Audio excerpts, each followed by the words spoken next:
back. All right. Well, as I described last week, your party was arriving at this exterior court just outside the palace grounds. There was already rows of seats set up for the various nobles who were interested enough to observe the procedure. At the front, there is a box over to one side with a sort of banister around the outside of it, one opening at the rear, and in front of that is the Empress's throne set on top of a raised platform. Beyond that, of course, is the gates into the palace themselves. So we will get into that, but I'm going to roll back the clock a little bit. Wren, this morning before you left, you received a package from the High Minister. Inside was one, the letter of pardon for Bastion. There were 2 short dockets of information on noble houses and a brief letter of explanation that only you can read. Elwyn, as discussed, I believe there to be a leak on the Council of Kingdoms at the least, and at worst, a treasonous dog intentionally sabotaging the Empire. I have narrowed it down to 2 possible families. If you can provide me with any evidence of wrongdoing or connection to our enemies, I can launch a full investigation while they are in celebration and catch them off guard. And as you look at these dockets that, once again, are also coded so that only you can read them, you see that they are a printout of like the property, the holdings, the members of the family, main servants of House Talmer of Humbrook and House Duskgrin of Talisford.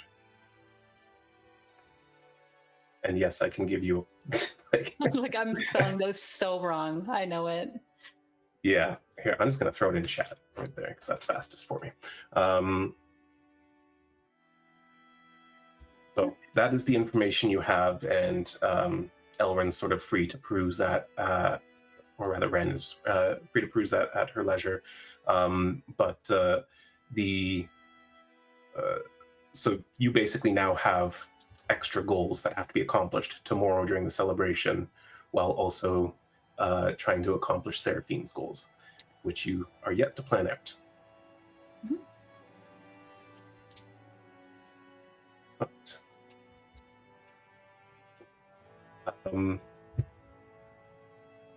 Bastion, you are greeted by a very well-dressed nobleman in a what looks to be a uniform. Like, it looks very much like intentionally standing out as someone who is working. He has a large gold badge that bears both the golden leaf emblem of the Emperor and the letters II. He walks you forward and he says, "And you 3 stand in support of him, as I understand it?" Yes. Good. Then you may all enter the box. The time will be coming soon. And of course, it is at Her Majesty Unconqueror's leisure, but I suspect she'll be here shortly. And he takes a spot just kind of across from you and is reviewing the ledger in his arms as, again, noble people start filling in the seats.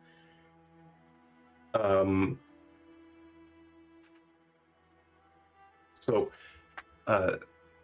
he would also take the time to explain, that this isn't a trial. It is appealing the punishment that has already been lawfully delivered. Oh my god. You brought a tie for this. It's gotta look his best. So the facts will be presented. Then the appellant will have an opportunity to make his appeal directly to the Empress.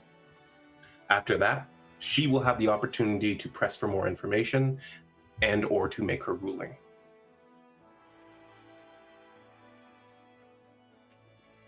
While Bastion's getting dressed, and you're all standing there kind of waiting nervously for whatever's about to come, Elren notices out of the corner of his eye a familiar face approaching Mm-hmm. Traybar, who looks a little bit hungover, but still bearing a cocky smirk, walks up to the appellant box. Morning. I see you're all here. Oh, yes. Bastion, this is Draybar. He's one of the people who've given his support of you. Right. Thank you so much for everything you've done to help. Well, I help out my friends when my friends help me out. Oh, I don't like that. Huh. Right. Okay. Perfect. That sounds perfectly normal. Glad to make your acquaintance. And he sticks out his hand and he gives his full name, Draybar Inaris. Bastion Draywind. Well, Bastion Draywind. Be entertaining if nothing else, alright? Oh, I'm always that. I heard. By the way, you know whatever her ruling is, it becomes absolute, right? Like, even if she decides that perhaps your punishment wasn't severe enough? Oh. I had that idea. Didn't quite think of it that way, though. I think Bastion's catching on to the severity of life in the Empire. I've seen noble families denied appeal for matters like this, and you're not even a citizen as I hear it. Oh, technically I'm part of the Empire. Technically? Technically. Well, better be entertaining. Don't get out of bed this early for just anything. You see he finds a seat somewhere at the end of one of the rows, and immediately a servant who is like pushing a little hand cart around behind him brings him a glass of wine in a silver goblet.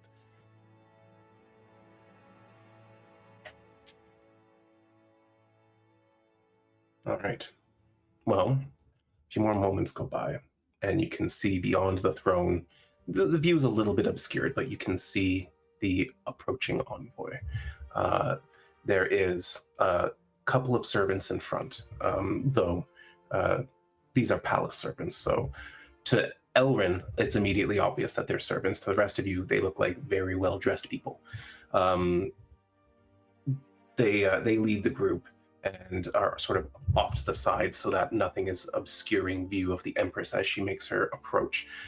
Flanking her on either side are 3 Radiant Guard.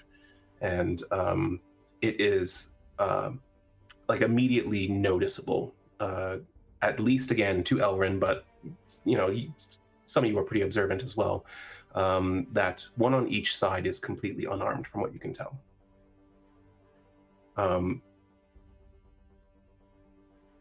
As she arrives at the gates, they begin to part slowly, as if moved by some unseen force.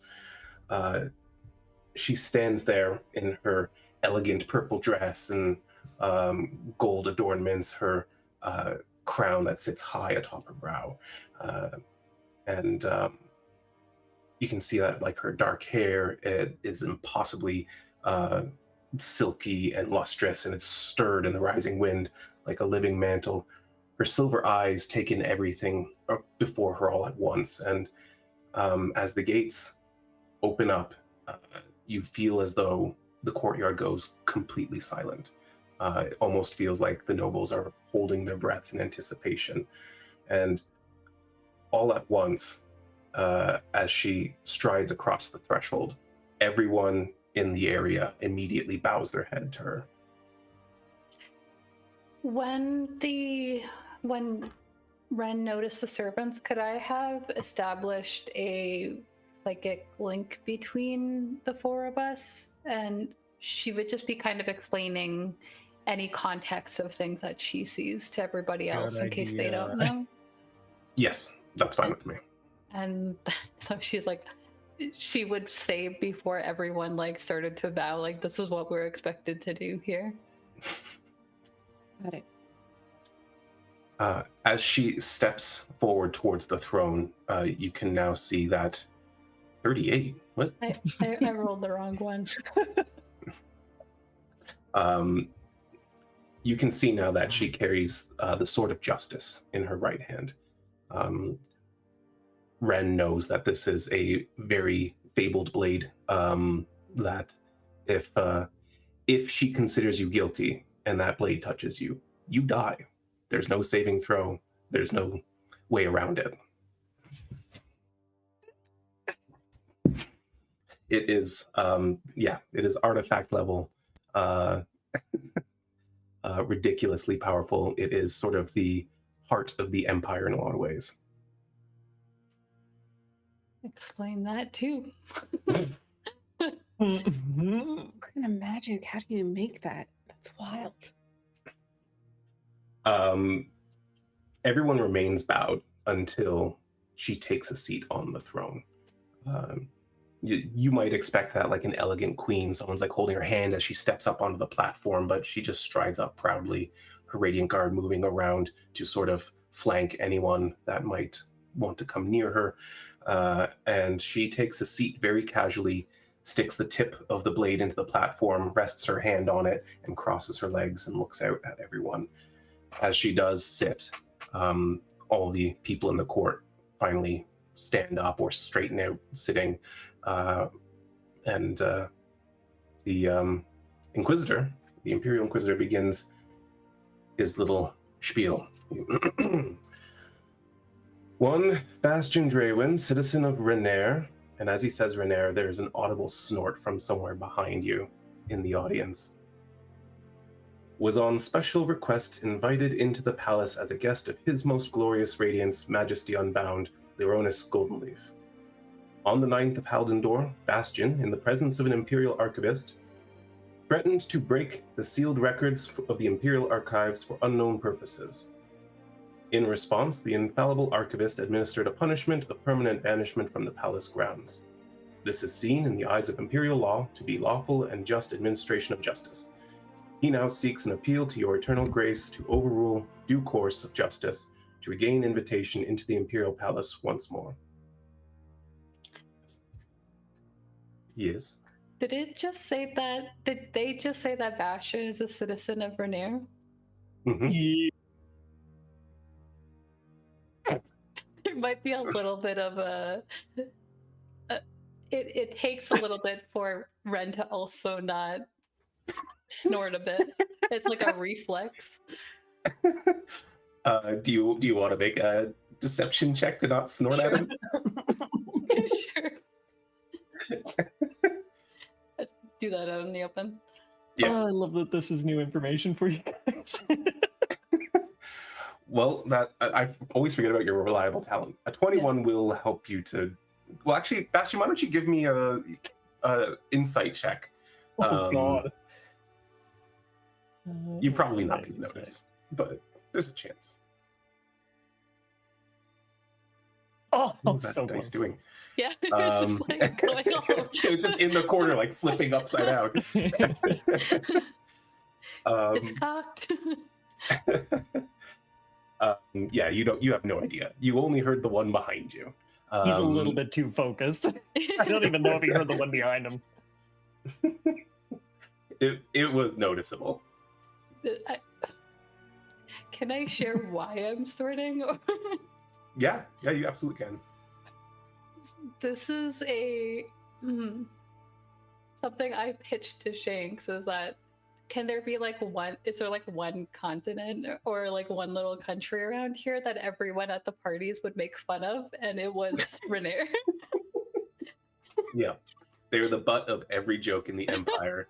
They're also mocked in Adigran a fair bit. They've been conquered again and again. Right now they're technically independent, but they pay tributes to maintain that.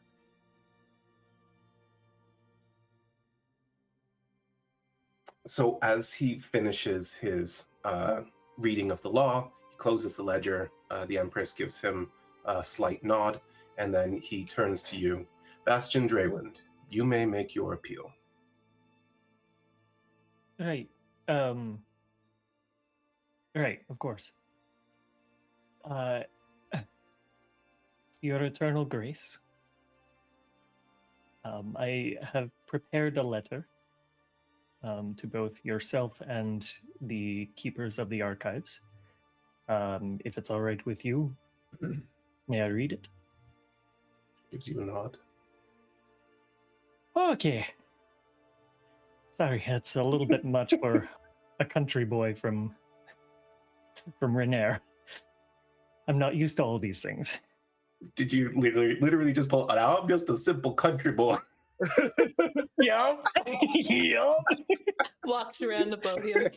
This was planned. What? Well, I'll say.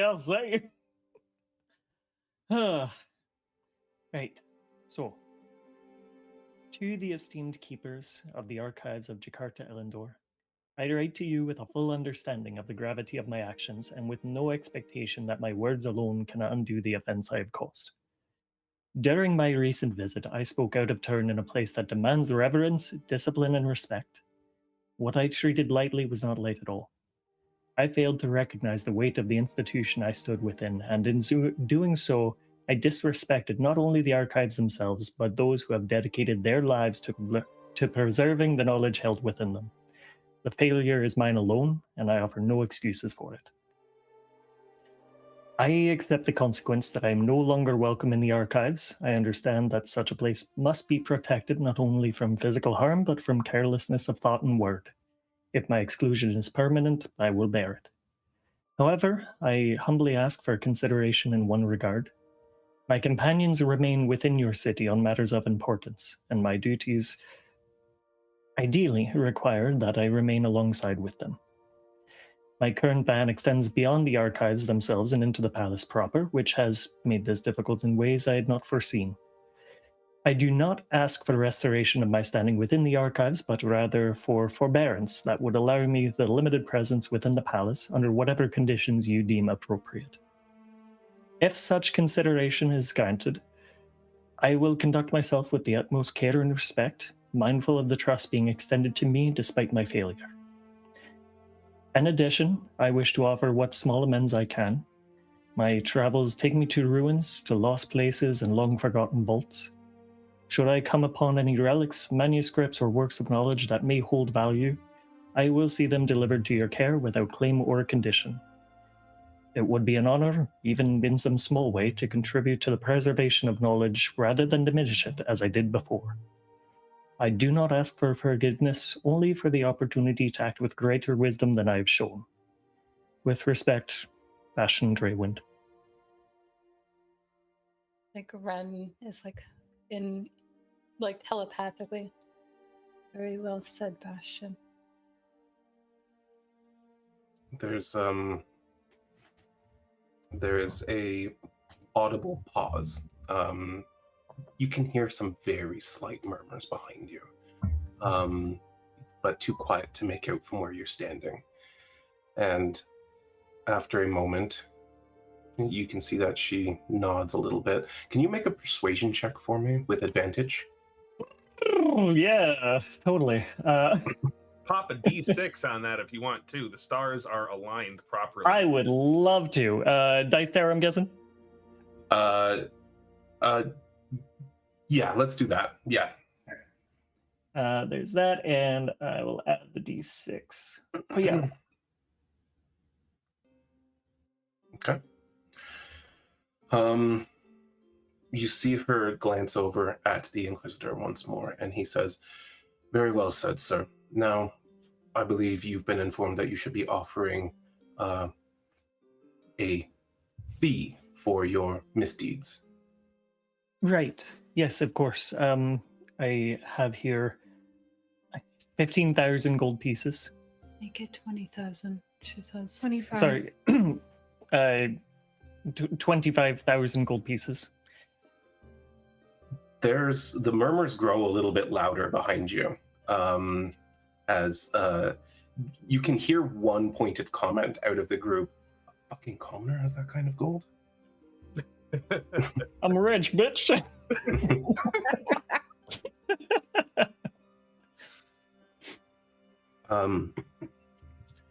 The Empress's face is unreadable. The Inquisitor's is not. You see his eyebrows shoot up. And he goes, "Oh, well, that's very generous of you, sir. Thank you." And he marks it down in his ledger.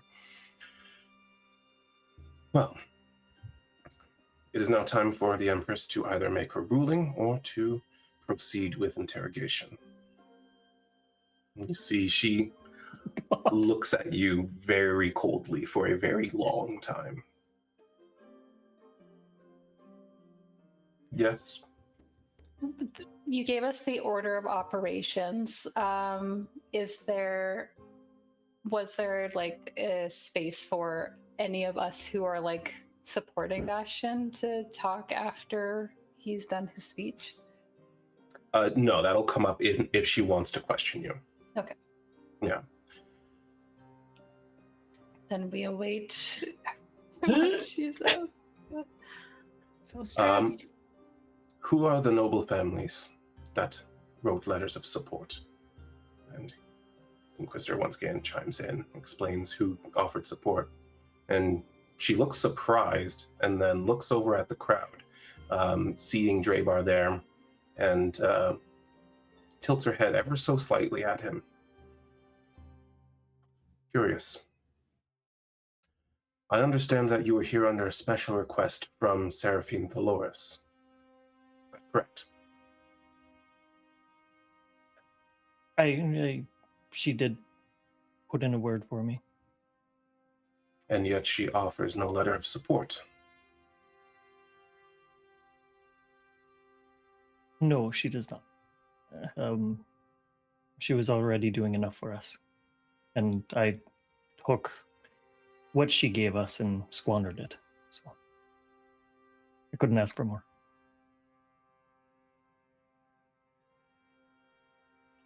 You're Elven, Thaloris, are you not? I am. You did not appeal to your mother for a letter of support? As Bastion put it, we wanted to ensure that we weren't mixing all of the support that my family has already placed, bringing us here in the first place. And we didn't want to call into question any bias in the matter. And yet you stand in the box with him. I am a personal friend of Bastion's. It is more a personal matter than a political one.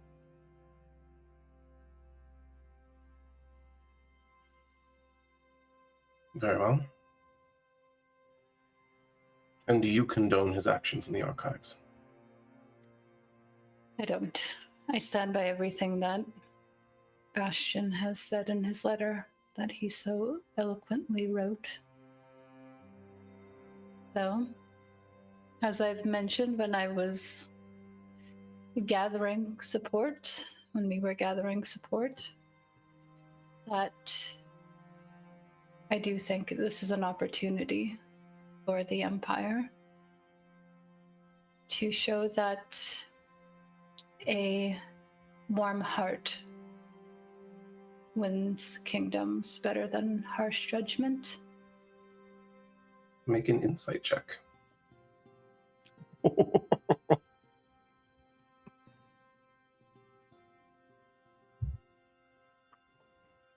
I am going to also add a d10 to this. All right.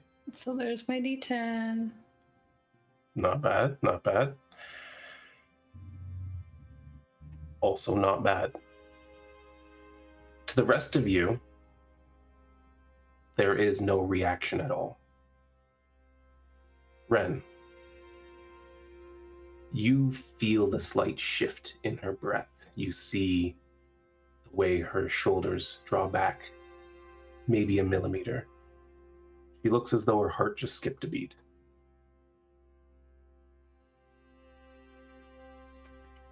It seemed that I had some people who agreed here.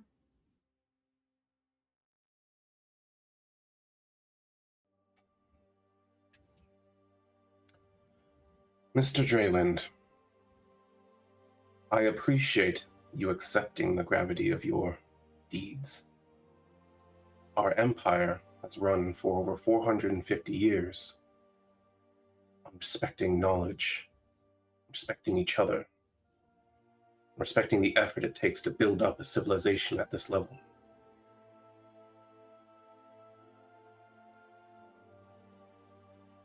Though you offer to commit to building with us. It is a grand gesture. However,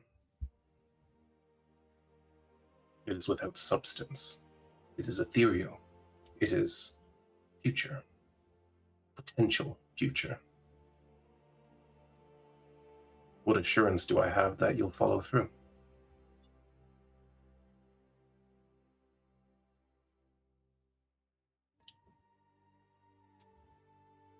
I would say you don't have any assurances.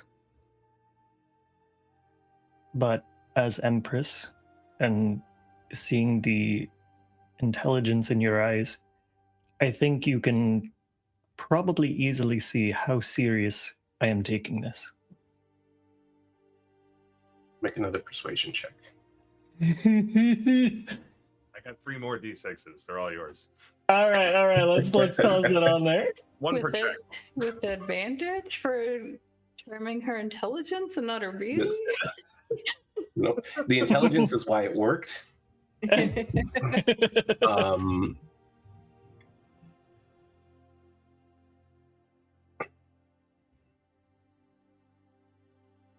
She rises from the throne, takes a step down to the stone floor, ground, whatever, and approaches you.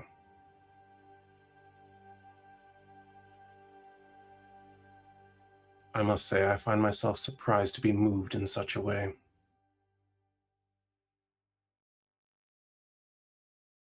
Sometimes, spirit can move us to be foolish.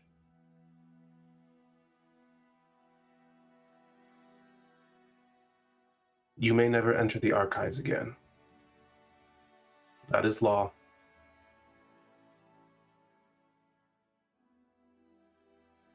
But I would like to see you on the palace grounds once more. Inquisitor.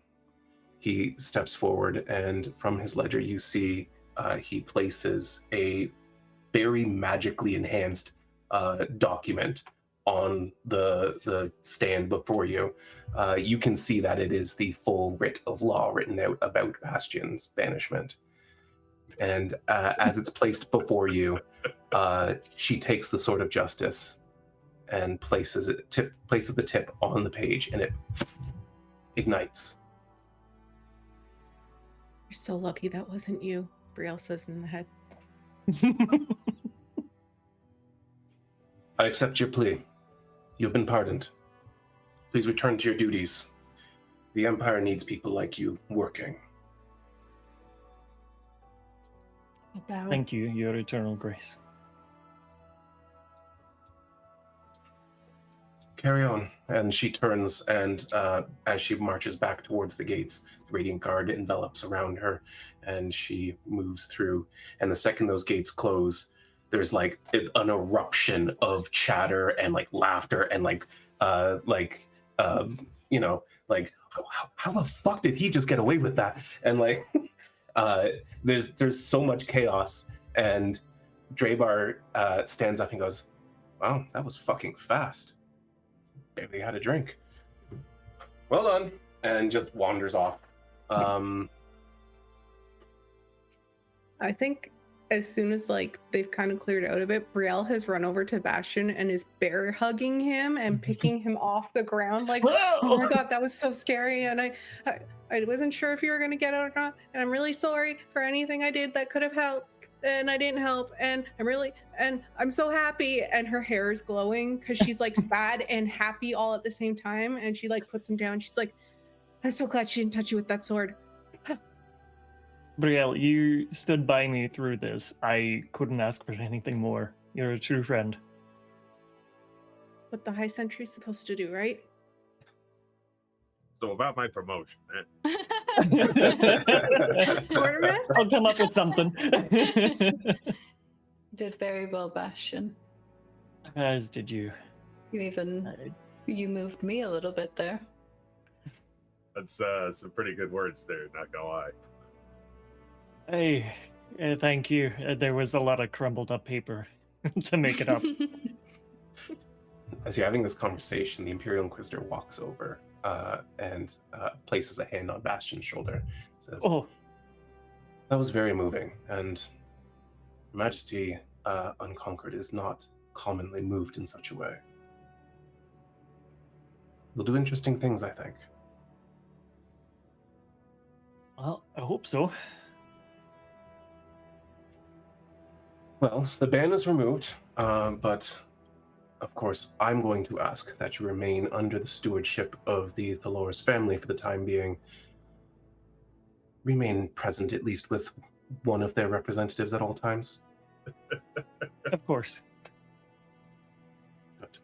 Well then, have a good day, and, well, rejoice. It is almost Lironis Day. Thank you. I'm gonna go throw up probably. Do it away from the palace grounds if you can. Yeah, I definitely will. He heads off, and you see he goes to a much smaller, less grand gate and heads into the palace. And almost immediately, like as nobles are standing up, their seat is being like picked up and removed and taken somewhere else. And the court is completely cleared. The last thing to move, of course, is the royal throne, which is then taken through the gates. Though by then, you're probably already on your move. Where would you like to go now? I also don't normally let you peek behind the screen too often, but that last persuasion check, Bastion, was a nat 20. So you got a total of 33, which was really peak. And the one before that was also a grand success. So you got very lucky. Your letter was very well worded. You could not have played this better. Thank Well God.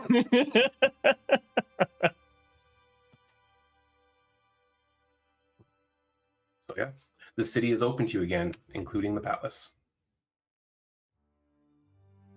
Hi. Right. Can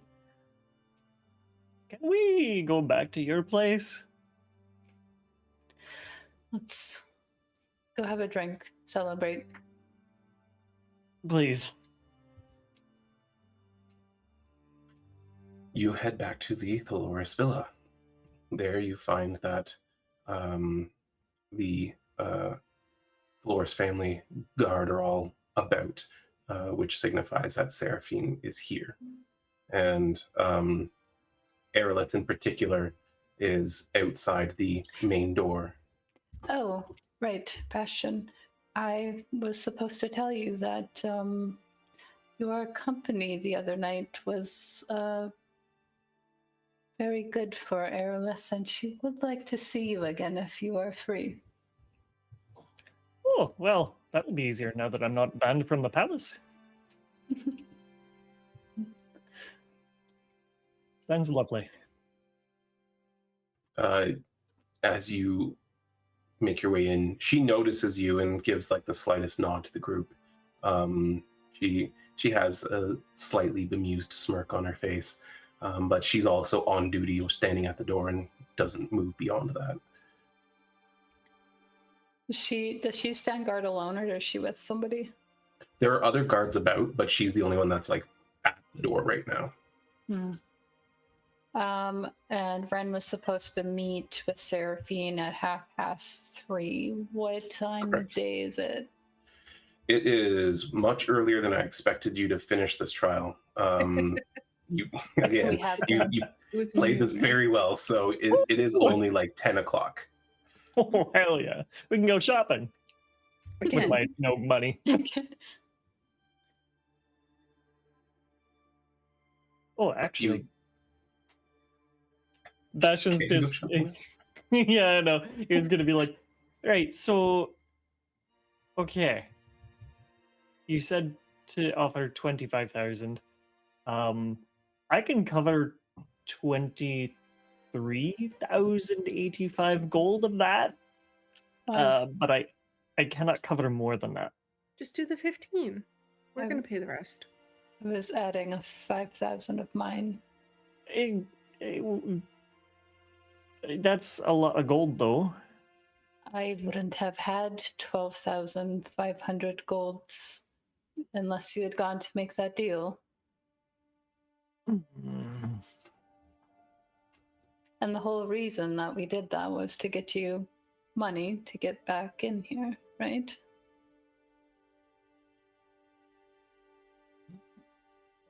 I already took it off my sheet, so. Did I? She doesn't want to have to do math twice. Yeah.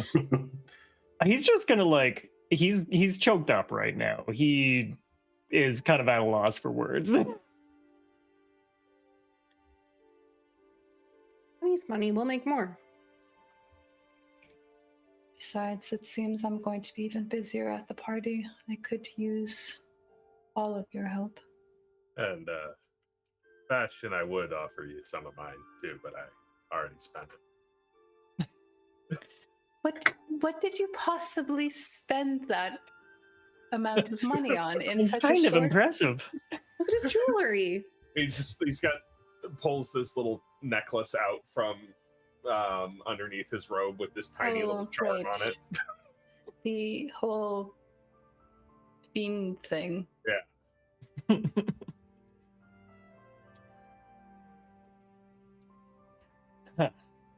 Well, I will endeavor to pay you all back, regardless. How about you help us stay alive when we go and face whatever is in the woods in the upcoming weeks, and we will consider that fair enough. That I can do. That's better than what I was gonna say. What were you going to say, Brielle? Yeah, we need to know now.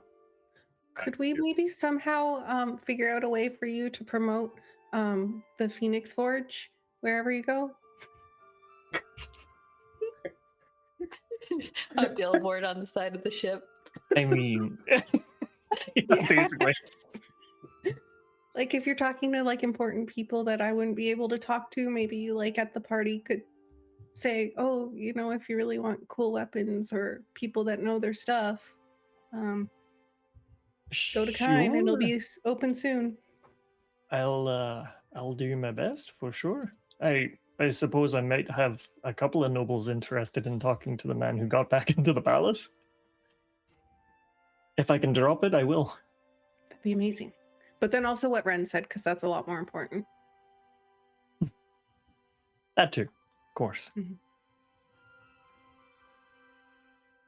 As you enter the home, the master of the house goes, "Oh, hello. I see celebration is in order." We were very successful. An immediate and full pardon. You don't see those very often. He was very persuasive. I can tell. But what can I get you? God damn. Just gay bait. Yep. Oh god. I'm giving him the Shanks treatment. Everywhere you go, gay men will hit on you. No.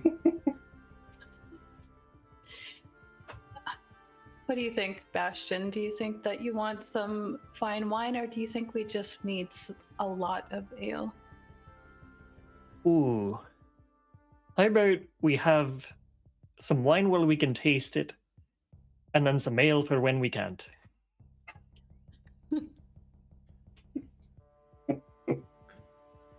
Can you manage that? Of course.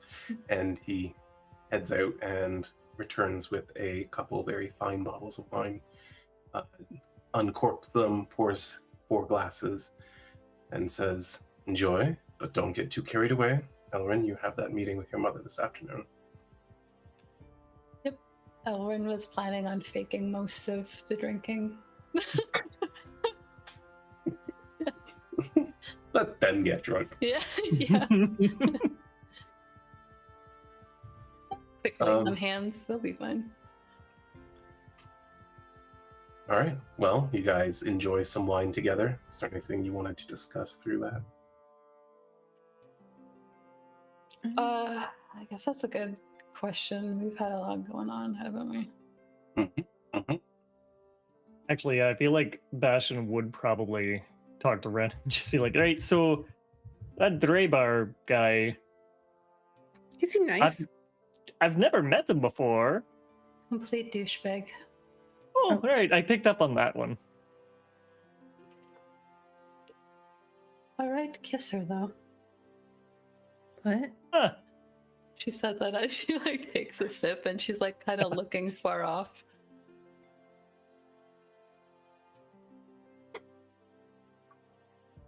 There were some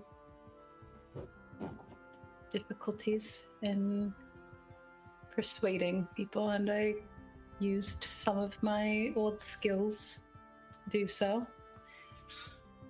But I also found out something very interesting about him. After I introduced myself, he then reintroduced himself as Thrun. Oh.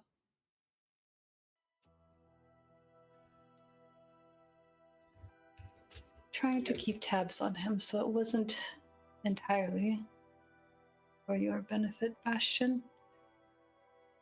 I'm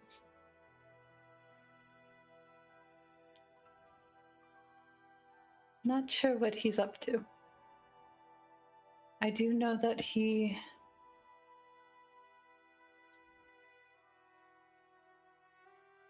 wanted the information that I gave you earlier, Brielle. About how to get in? I think he already knew that part. There were just some complications of specifics. Why would he want in? Apparently, powerful deals can be made inside there. I guess we already knew that, though. I could understand why anyone would want to do that. I mean, even I was directed there to fix my condition.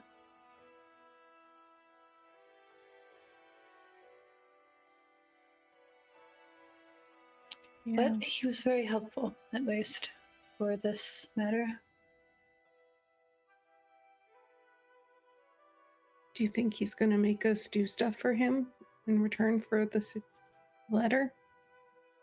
I think we already had a very fair exchange, Okay. but he may try to open another one. Got it. Next time, bring me along. How does Wren sit up to Brielle? No, absolutely not.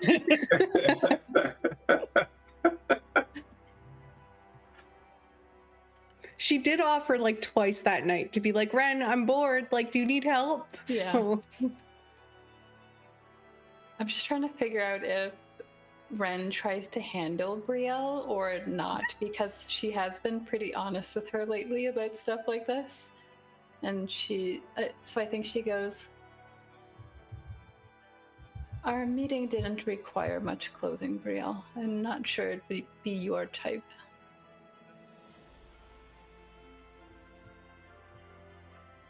and you see her face slowly start to like put it together. Oh, why would you do that?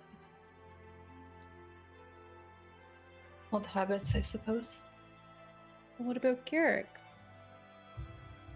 There is a little like small, it doesn't seem like she's smirking at the situation. Rather, she seems to be like fondly thinking about Garrick when she says his name.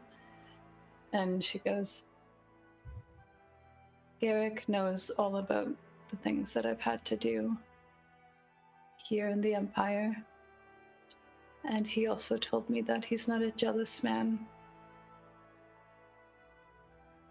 As long as I come home to him. That is our arrangement.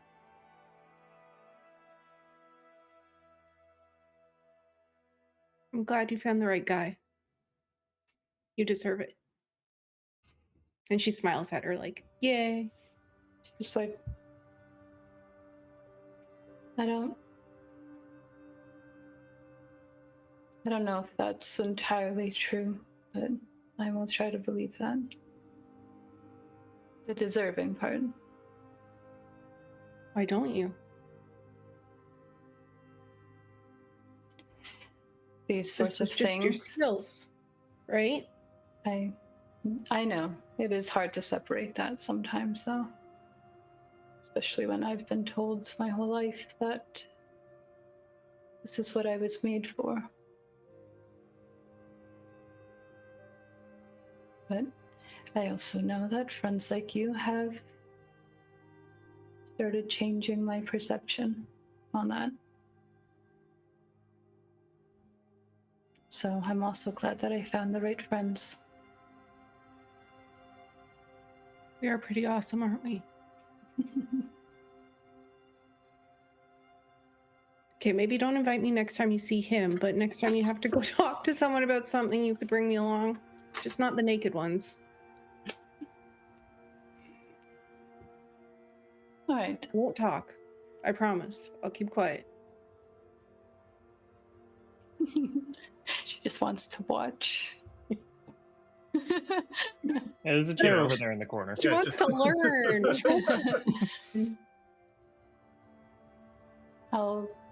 I won't discount you.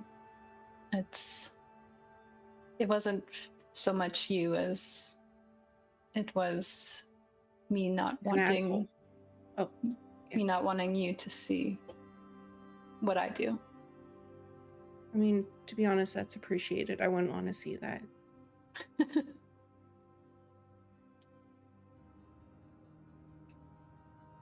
I tell you that Wren got the way in to go see Jorf, and we don't need the Nebrius anymore, but we should maybe ask the Nebrius, but we don't need him now. Oh, that's good news. I found out It's your great boy. news. It's not just good news. It's great news. It's great news. It's absolutely great news. So is the fact that your boy can potentially cast Convergence magic. Found that one out from the Nebrius. What? Is that not good news? Oh dear. She's gonna look to Rhowan, who's her aide on magical things magic. Like my astute arcane advisor. Yeah, it's fine. my professor. It's well, we were going to need to find someone who could do that, and that does save us a little trouble already having one that we're on such good terms with. Certainly interesting news. A potential to do it. We don't know if we can. Yeah. Also, I personally, I've never met the boy, but I abhor think you'd using like people it. as tools. So it's just information that I was told. I hope I'd like him.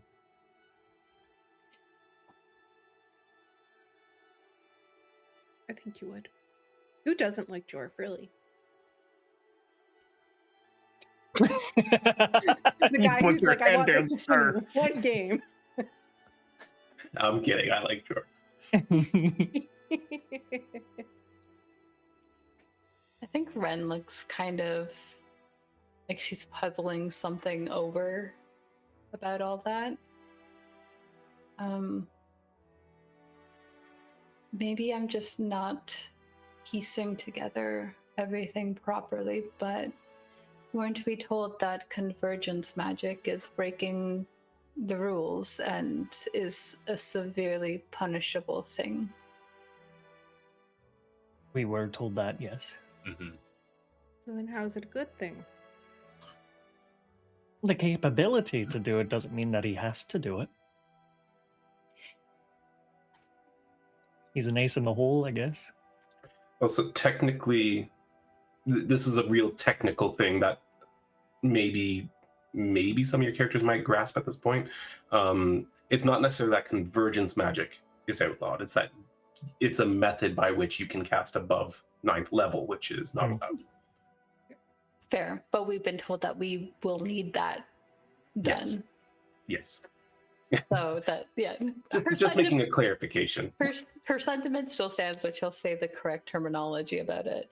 And she goes, well, I mean, look at any heroic story where a sacrifices had to be made, one for many people.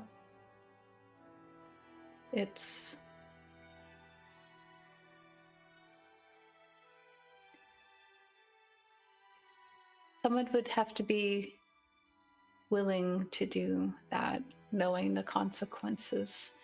And unfortunately, I feel like Jorf just has a big enough heart to want to do that.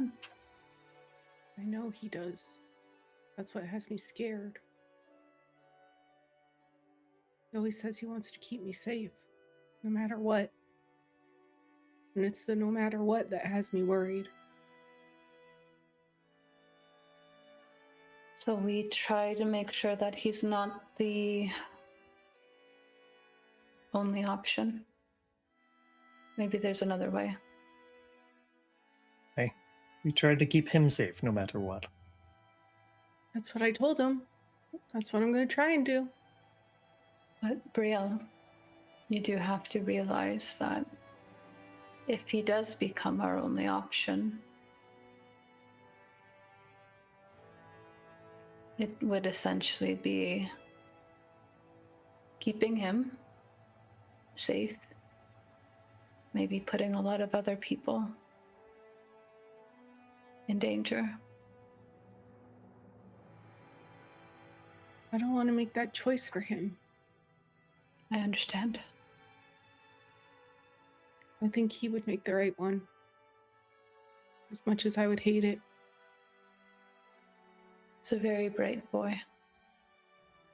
Too smart sometimes. He reads too much. And we know he wouldn't take that lightly either, because he's been doing all of this learning at the encouragement of being able to travel alongside you. Mm-hmm. So that should be some comfort for now. But that's also not a decision we currently need to make at this moment.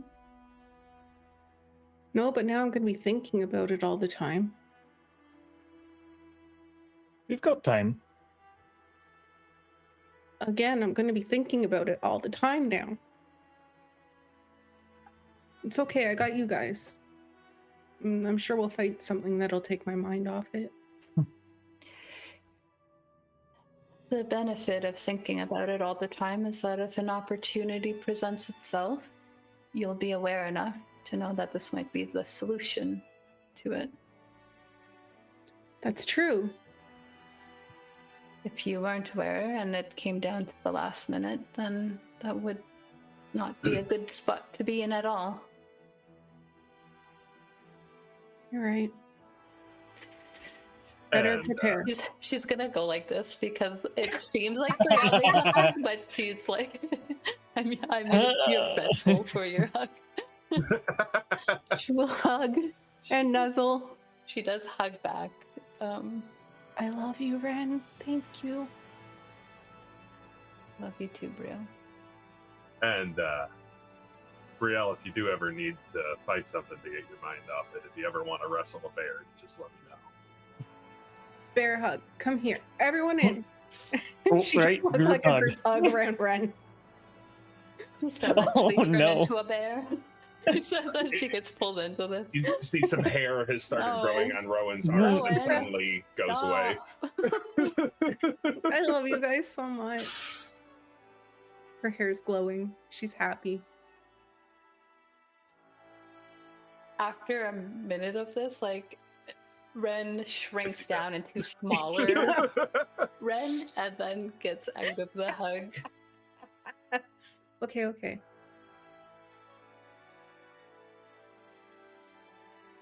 All right. Well, after that touching moment, you guys continue to enjoy your morning of drinks, of celebration. Brielle's a day drinker now, apparently. Mimosas. For like How- mimosas, that's we have ale in our hand. Yeah, that's what we're calling it. Just put some orange juice in it. Yeah, we fancy. How long would you like to drink for? Not this very. morning. Rhowan would like to have a celebratory glass.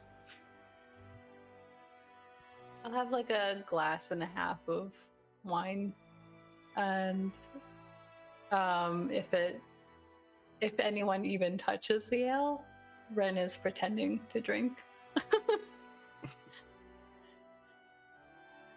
I think Bastion will probably have like a glass of wine and then probably a couple things of ale, but he's, as much as his bravado was there earlier, he's still feeling a little shaky after the whole thing, so he's just like, I might throw up if I have more than this.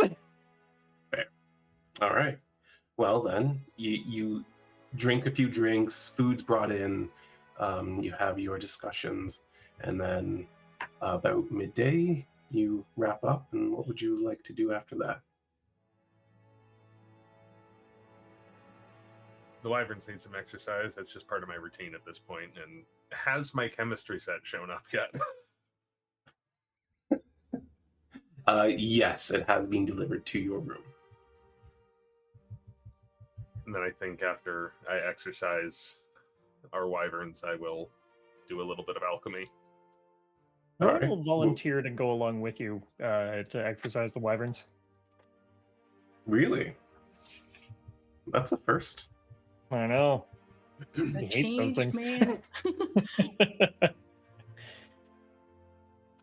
man. Make an animal handling check.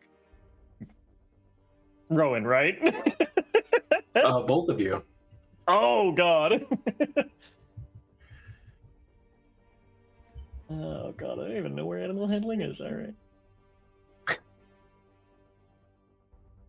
Hey, not terrible. They didn't Yeah, bite my hand Rowan, off. you've got a handle on taking care of these things at this point. It's not really a big deal for you to manage this. Bastion, they're a little bit intimidating once you get up close. They're Hey. fairly large creatures, and they Ugly got claws beasties. and teeth and venomous tails, and you don't really know where to watch out for things. But surprisingly, they don't seem to take you as any sort of threat.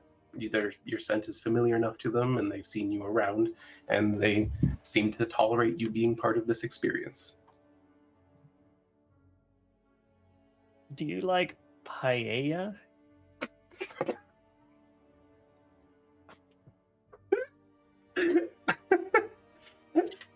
They don't speak common, so it just kind of Oh my god.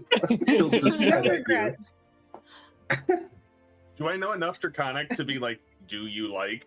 And then just say paella? There's no draconic word for paella. No, I'm going to use the common word for paella. It's a loan word. Yeah, they don't understand. They understand you're asking if they desire something, but they don't grasp beyond that. They Like- don't know what paella is. Maybe they'll like it. They'll pour it into his hand. Just be like, here you go. It is a liquid. It's paella serum, so it's like a thick He's viscous got a liquid cup. in your He's got a palm, cup. and it just like laps it right up out of your hand, and continues to lick your hand. That tastes like it for a while. I think they like it. All right, I'll take that. Out of curiosity, moment. which wyvern did you approach with that? Not Brielle's because that one's weird. It's cute. Take that back. Probably Connie. I was gonna Connie seems like suggest Connie, the yes. most tame of all of them, or at least the most respectful of Rhowan. Yeah. We have a decent rapport. Yeah. Connie definitely is the most tame among them. But yeah, Connie licks your hand for a good 5 minutes and seems to have enjoyed the experience. And then, yeah, starts sniffing the rest of you. Oh, Hey, no, you have to buy me dinner first. Hey, you're kind of cute, I guess, in a way, in an ugly, scaly, And just like try creepy way. right on the bottom of the chin, just like 3 or 4 sets of scales back. Just give her a little scritch. She loves it. All right. I'll give it a try. Make another animal handling check with advantage. Oh God! With advantage. With advantage.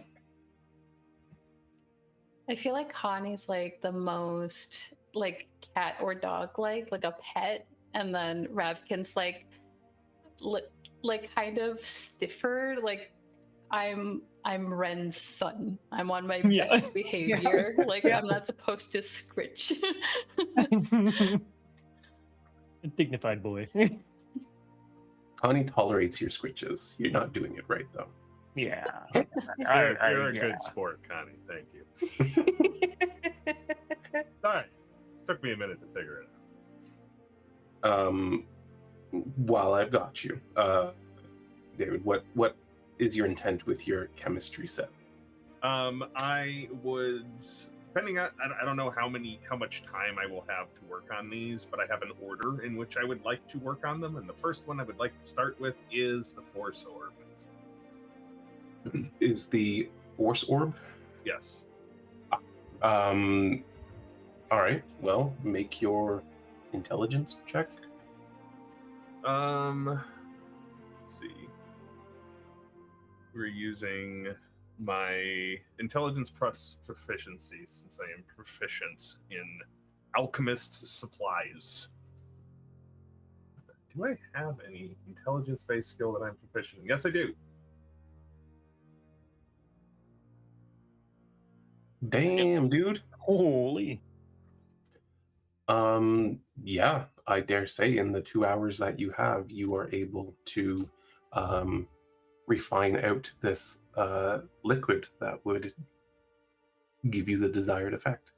I don't remember exactly how I described it, but I did give you the specs on what you could do, right? I don't think so. I just have some of them I have specifics for, but the Force Orb isn't one of them. I believe it would give you something the equivalent of a beta force. Okay.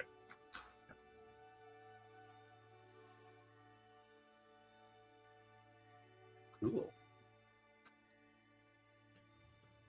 All right. And, well, Brielle, you've got about 3 hours before you're expected to be anywhere else. What would you like to do?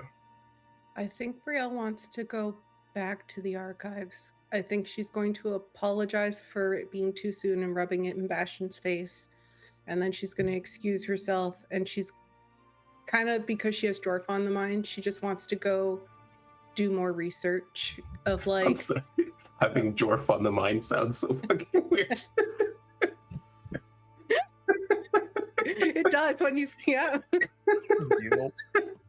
But she's just gonna be like thinking, okay, maybe he can't do convergence magic. We still need to like make sure that he knows there's other options for him if he's not able to perform the way we need him to.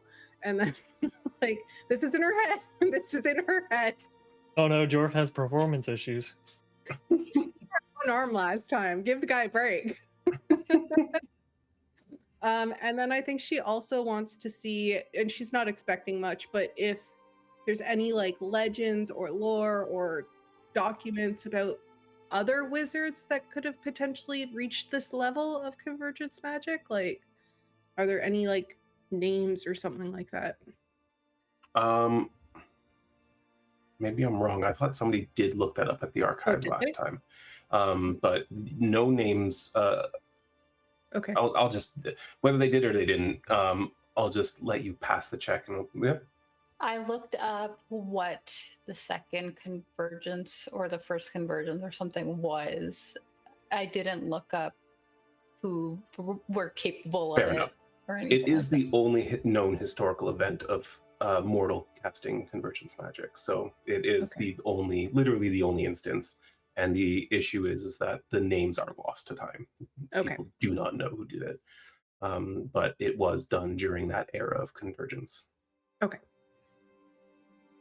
And then any information on those 3 schools that she can get further. So what did I have?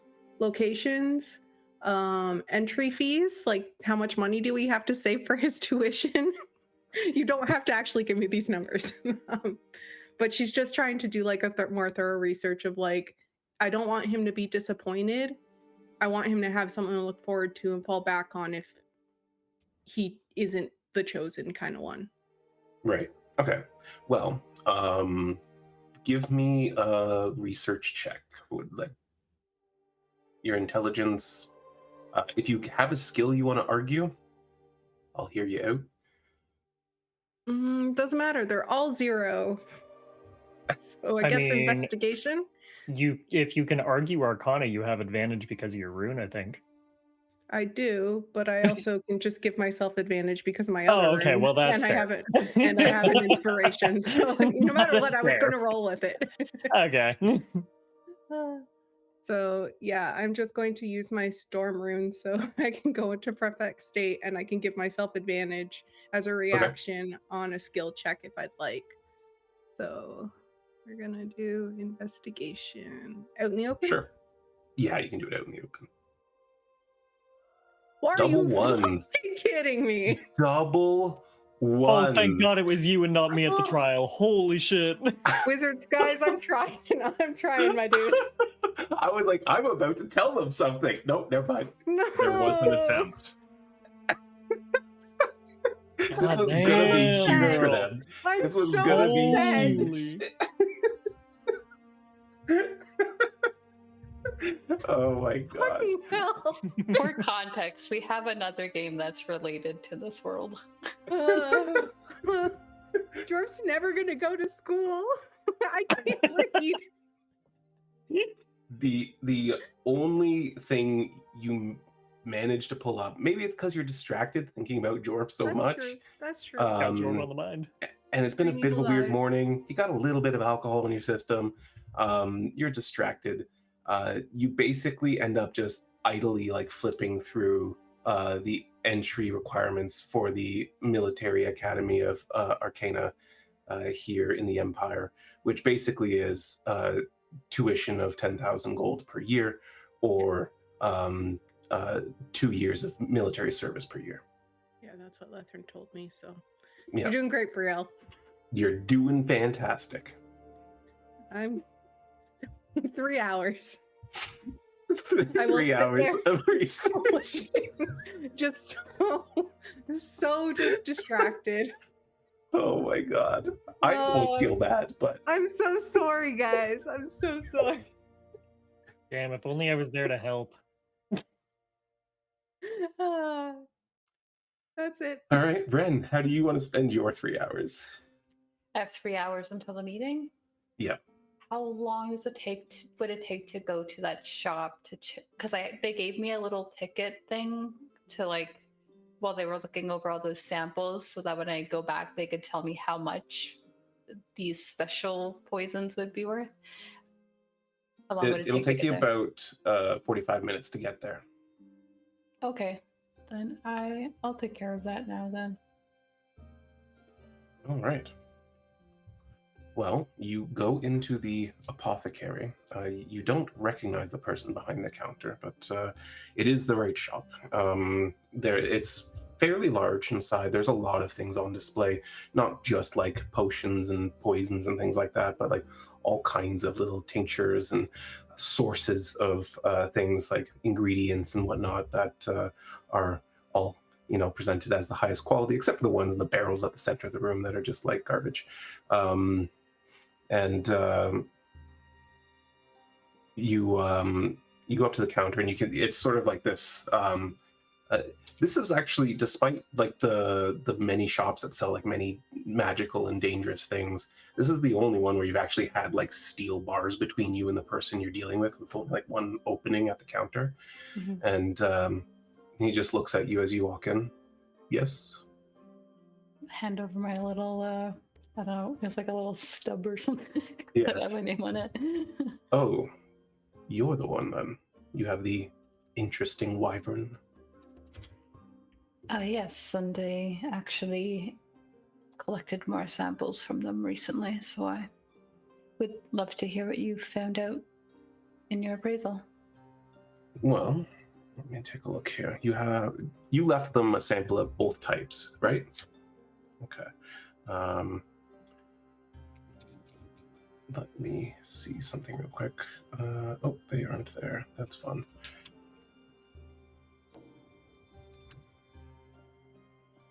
Oh, I thought for sure I had a shortcut to them.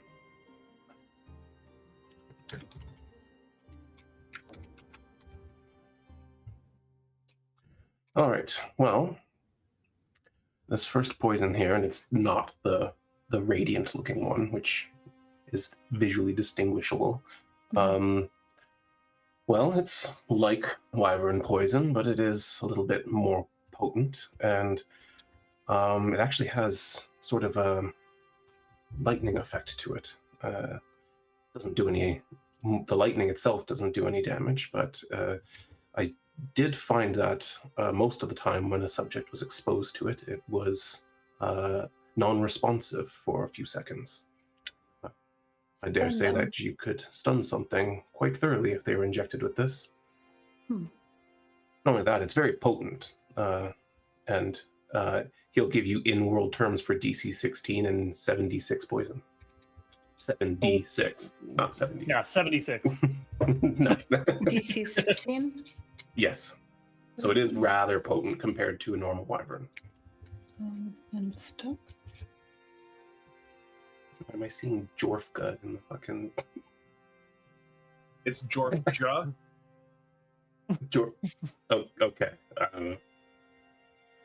There's a song that Ray Charles did called Georgia on my mind, and I have postulated that it should be Jorfja.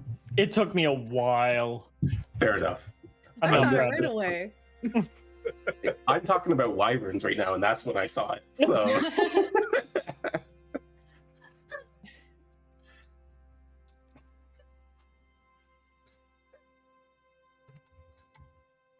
And the radiant poison. This one was just as potent, but of course, the effect that it has is very different in that it just causes whatever it's injected into to glow rather obviously for about a minute. And So I've tested it difficult on to hide? very thick. Yes, yeah, it'd be difficult to hide. It'd be probably impossible to be invisible. Very easy to hit something under those conditions. Certainly, it would give you an advantage. Well played. And the DC and the 76 apply to this one? Okay. Yes. So what is the value of these if they aren't regular? I would buy them off of you for 1,000 apiece. And I was told 900 for the other ones, so that's pretty good. How many do I have right now?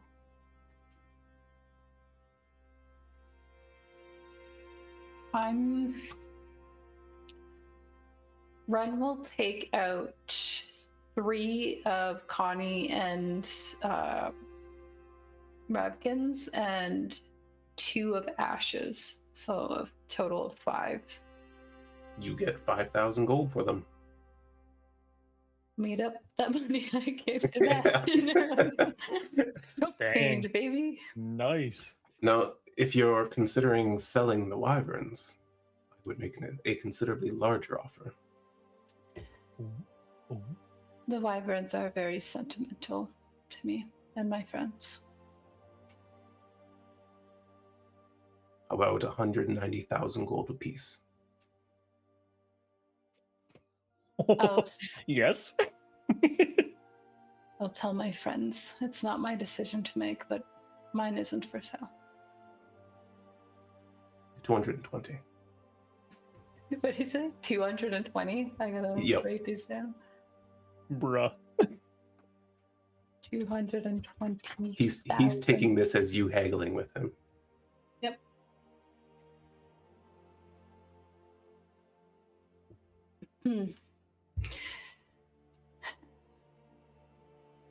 It's a very generous offer. I'll consider it.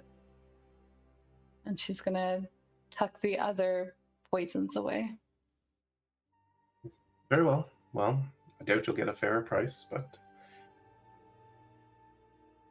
I understand sentimentality. You don't by chance have any other poisonous creatures you might be interested in parting with? Bastion's pretty toxic.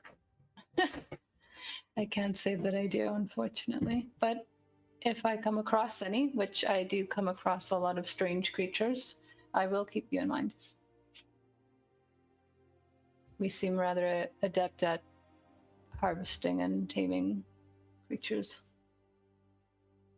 Well, you know where to find me. And your name is? Perrin. I'm the Perrin of the sign. Perrin's poisons. Oh.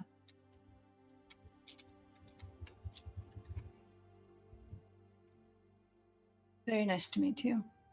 You as well.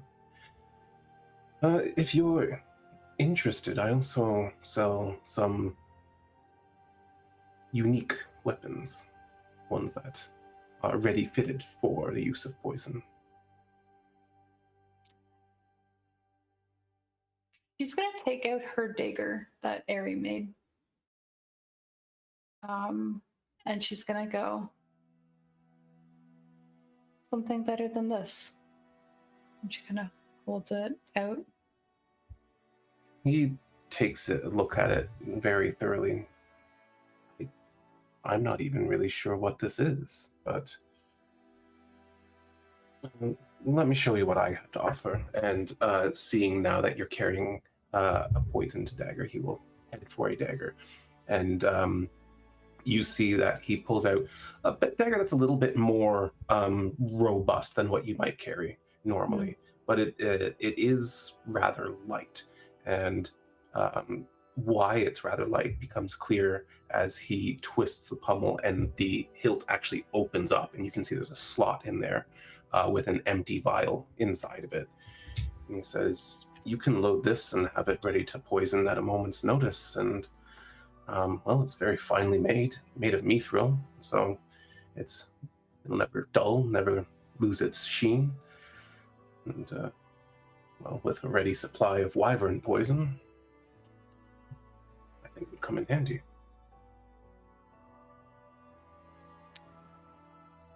Shanks, just what would I be buying here? Basically, it is a +2 dagger that you can load poison into, and it will load up to 3 of the same type of poison, and you can basically coat it as a free action by using the release lever.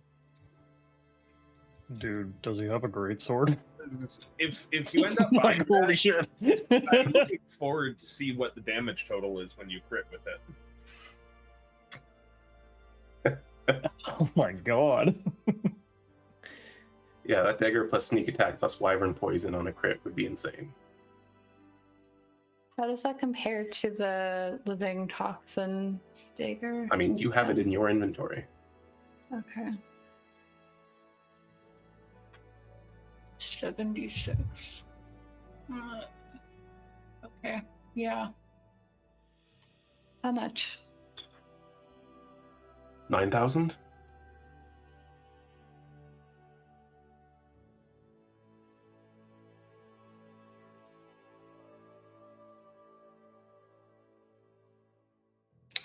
She will put another of Ash's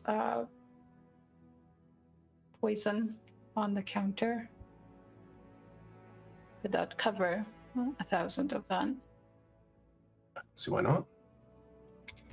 1 vial and 8,000 gold. All right, you have yourself a deal. Good. He slides across, takes the poison and the gold, and he's like, "Do it back. I do so enjoy making such interesting deals." She'll tuck the dagger away, give a nod, take her stuff and go.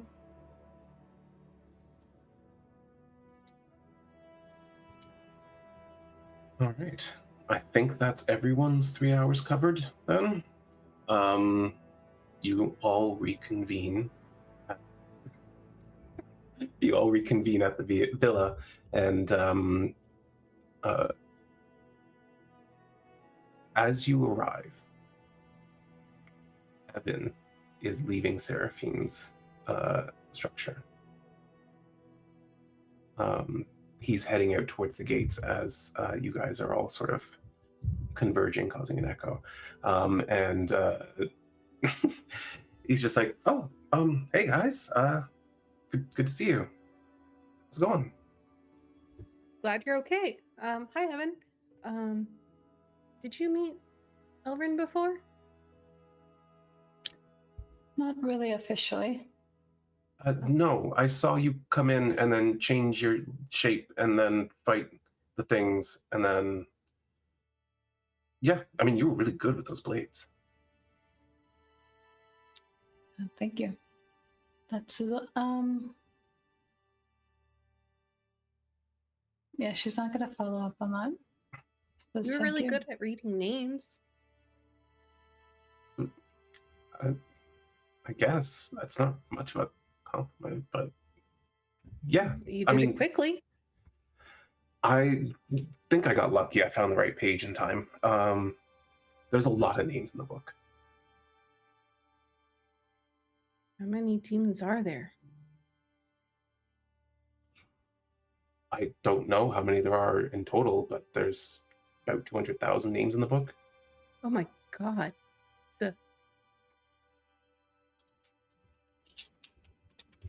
And you have you met them all?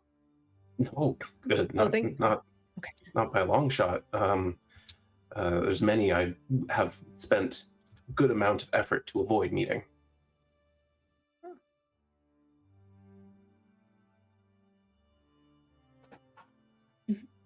Yeah, but unfortunately, some of the the top demon lords, their names are pretty well kept secrets. Like we all know Zarathus, but nobody knows his real name. Have you ever thought of maybe writing the book out, but in alphabetical order? Well, I didn't make the book. No, I know, but like if you buy a book, you could like write the names into the book, and then you can like, or does it have to be a magic book? Like it has to be this book? Yeah, if you do it in the wrong way, then that name could actually gain power over you or the book or the space you're in. It's really complicated. Devils have a very specific way of taking control of things. There's very intricate magic involved. Magic's interesting. It is. It's very interesting. I've studied it for hundred decades. Wait, what? Really 1,000? It's like a common expression, right? Like I've been studying for thousands of years because you're so tired of studying all the time. Can I insight check him? You can insight check him, yes, absolutely. Sussy as hell. Because didn't he tell you guys that he was a little over 400? Yeah. Give me a second. Let me find Evan's sheet. Insight is one of Brielle's only skills, which she never uses because she trusts everyone. All right. You believe him. Okay. Actually, so 3 of you believe him, or 2 of you believe him. No, Wren didn't roll. Bastion. I have no reason to suspect him. Bastion, there's obviously something up. Like, it's pretty clear he's trying to hide something that he shouldn't have said. He's not going to say anything right away. Yeah. Okay. So yeah, like, it's just like I've studied a lot, so much, and like I've read It a lot of feels these like names 1,000 over and over years. again. Yeah. Have you ever read like devil names for like 6 hours straight? It's not fun. I can't say that I have. No. But somebody has to be the expert on it. So How do you get to be an expert? you do it all day, every day. That's lonely, isn't it? Well, not as lonely as I used to be. That's fine. That's good. Did the Nebrius find you? Find me? Wow, no, you said you weren't as lonely anymore, so I just assumed that maybe the Nebrius found you. Was he looking for me? Actually, he was kind of looking for you. A little bit. I spoke to him recently. Did he tell you what he was, the reason he was looking for me? I think simple companionship. I think he likes your butt. I wasn't going to put it that way, but yes. Oh, okay. That. Well, I mean, maybe, but I have to. Well, maybe I'll go talk to him at some point. I can put in a good word if you want. I think his butt already did that. Yeah, but think what would happen if his butt and my word was to like. It is true. Can we stop talking about my butt? Yeah, actually, I got something I was hoping to talk to you about. I don't think we have the time to go into it right now, but I picked up this interesting little curio. Ooh, that is definitely fiendish in nature. Oh, yeah. So what does it do? How familiar are you with druidry? Something about plants and animals and healing magic? Yeah, more or less. Well, with enough study, you can embody the essence of an animal and take on its form. And the man who sold this to me, who was stellar reputation, said that this can allow you to take on fiendish forms under certain circumstances.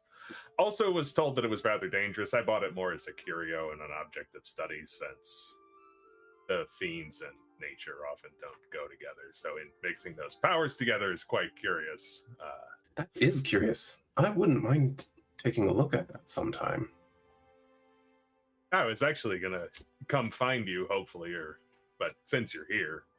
I am notoriously difficult to find. But you all seem like... Oh, but I don't know that you want to come to my house. My house is pretty creepy. I'd love to come to your house. I love a creepy house. Really? Okay, that'll be great then. So there's this, and he explains to you, like, closer to the docks, at the edge of, like, right at, like, the twilight of, like, good part of the city and, like, low-born part of the city. He has a home that is really unassuming and really general, and he's like, you really need to look for it if you want to find it, because it's like between two much bigger houses, and if the sun's coming down a certain way, the shadow will basically just completely block it out, because it's also kind of dark. And but he like gives you exact instructions on how to find it, and he's like, okay, but if you want me to hear you knock, you got to knock really, really loud, and also you need to knock this way. And then he like makes a knocking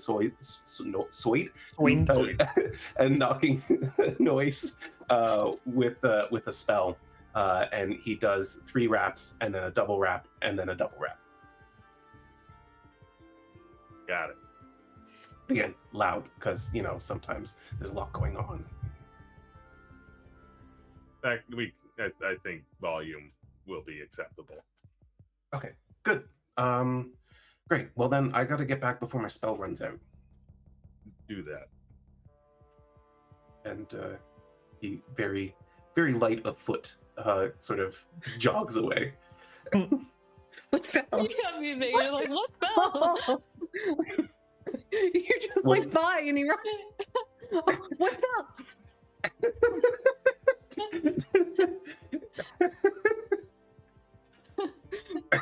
Anything he says, Brielle's like, what? What? Explain it to me. The one time you're like, no, you can't ask this, Brielle. I didn't say you can't ask it. I just didn't. No, she'll scream it out. She's like, what spell? He just goes, oh, non-detection, and then continues. Bye. That makes sense.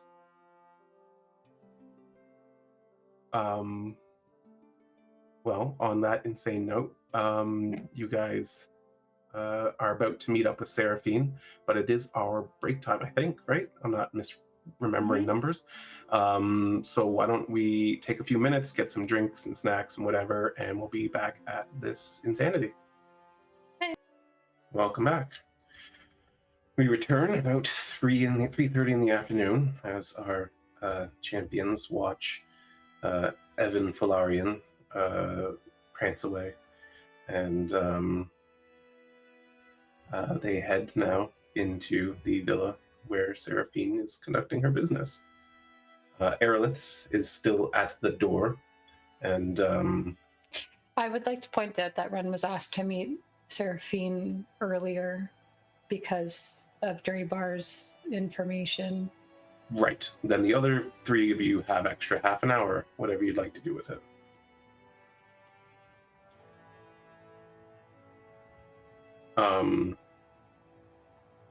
As you approach the door, Erla just goes, "You're up next, kiddo." Yes, and thank you for the names that you mentioned. They were helpful. Good. Yeah, well, I figured. I hope the price wasn't too high. It was manageable. Good. Not not what I would have chosen, but manageable. Well, we've got a pretty big day ahead of us tomorrow. She's inside. Yep. Yeah, head in. You head inside, and Seraphine doesn't even look up. She's expecting you. She's expecting you to be on time, so she assumes it's you approaching. She is hard at work, a number of documents in front of her, a couple of magical trinkets, some of which are new. You don't recognize them. But as you enter her space, she gestures you towards a seat. She goes, "I trust that your meeting went well, considering your friend is back." Yes, and I got some useful information for you and perhaps some concerning information for our plans. I'm not sure. For your plans or for our plans? For our plans. All right, so what's concerning our plans? Well, after our meeting, Draybar tipped me off that there's rumors going around about me, and I think the term a rat and a snake was thrown around. I might not have as much credibility at this upcoming event as we would hope. And I don't know who would be doing that, but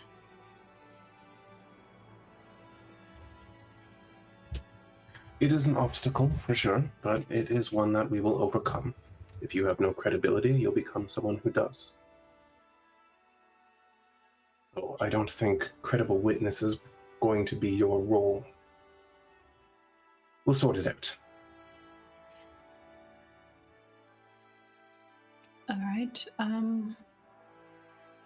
I should also let you know that he was asking about me and my standing with the family.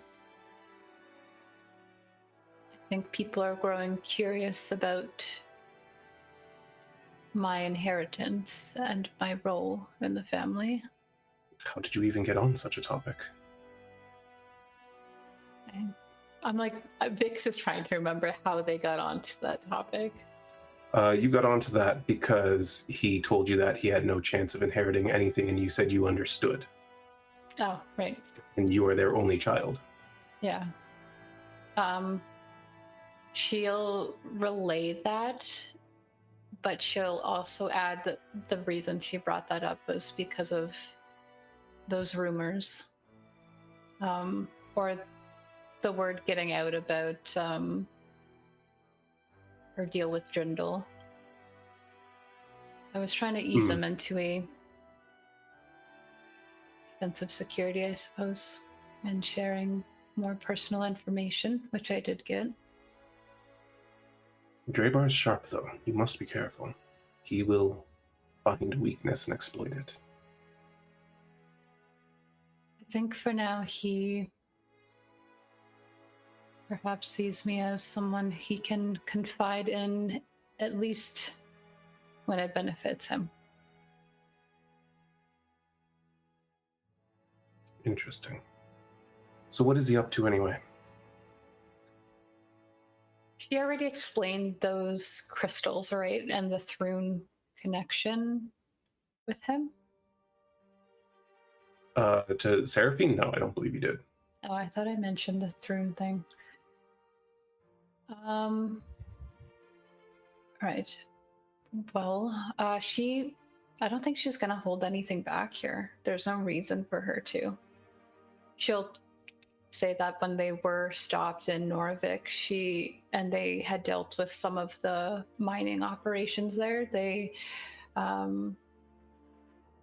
were kind of told the story about these blood red crystals and the strange formations and the hallucinations and all that, and then she was given the name Thrune, and that just his name would be enough. And then when she encountered Draybar the other day, he introduced himself that way. And apparently he has been positioning himself to be pretty much the primary person to go to for these crystals.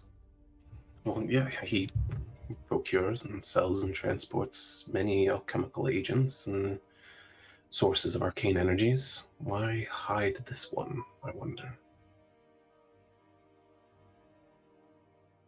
You gave her the name of it and everything? I'll say, yeah, the Crimson Obidurum, and also the Norvik term Bloodscarn.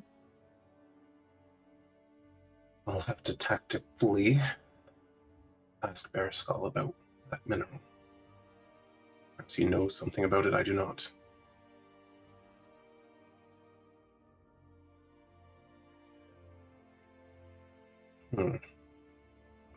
You do happen to know who his buyer is? I don't think she was given that, was she? Well, actually, wait. The whole reason was that he wanted to get into the... Yeah, okay. Well, I think that is why he wanted to know how to get into our pasture enchantments. Because he wants to move large shipments of alchemical agent to Thurnavar. Well, that bodes well. I'll do some research.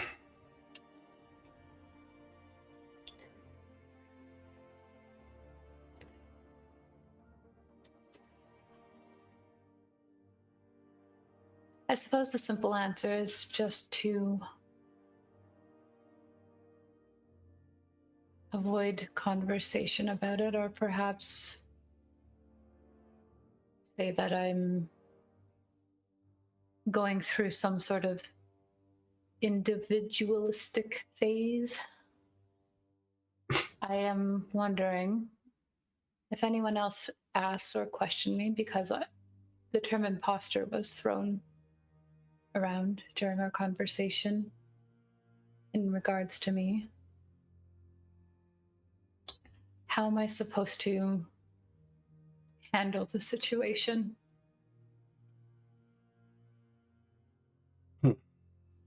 Well, we knew this day would come. Eventually our secret would be revealed. I only expect one more proper day of service from you. If we can accomplish our goals tomorrow, then it doesn't matter. You've gone off to do something on your own as a representative of the house, and that's the end of it.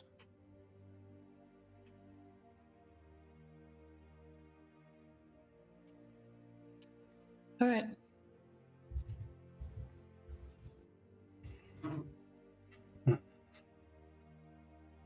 Still, though, it concerns me that so many are talking, that they're already close.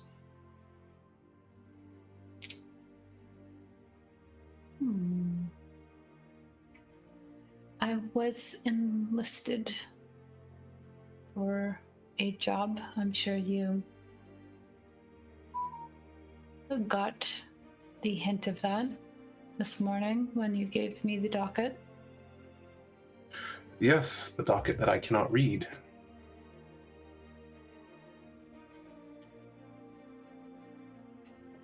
So, to be clear, your friend said something stupid. And as a result, you've had to do some legwork, deceive a noble house, give up access to the barrier, take on a mission from the High Minister in secret on the same day that my plans are to come to fruition, and spend 25,000 gold? Is this friend really worth it to you? I think Wren is thinking about how not worth Brielle's time she felt initially in response to that question.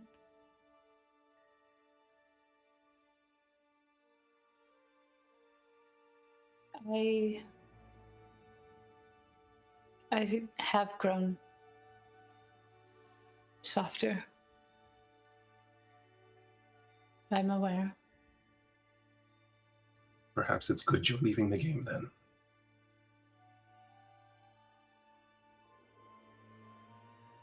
I can't really disagree with that. But I still am able to get a job done and do it well.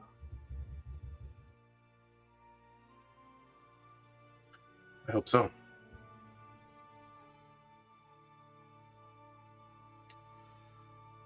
Right, well, is there any other blunders I should know about? I actually do want to make sure that she tells her, and I'm just like, have we fucked up in other ways that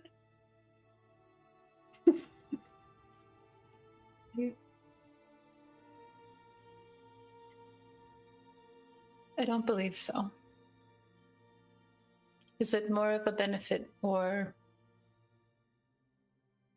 is it of a benefit to you to know about this other task that I have, or would you rather keep it out of mind?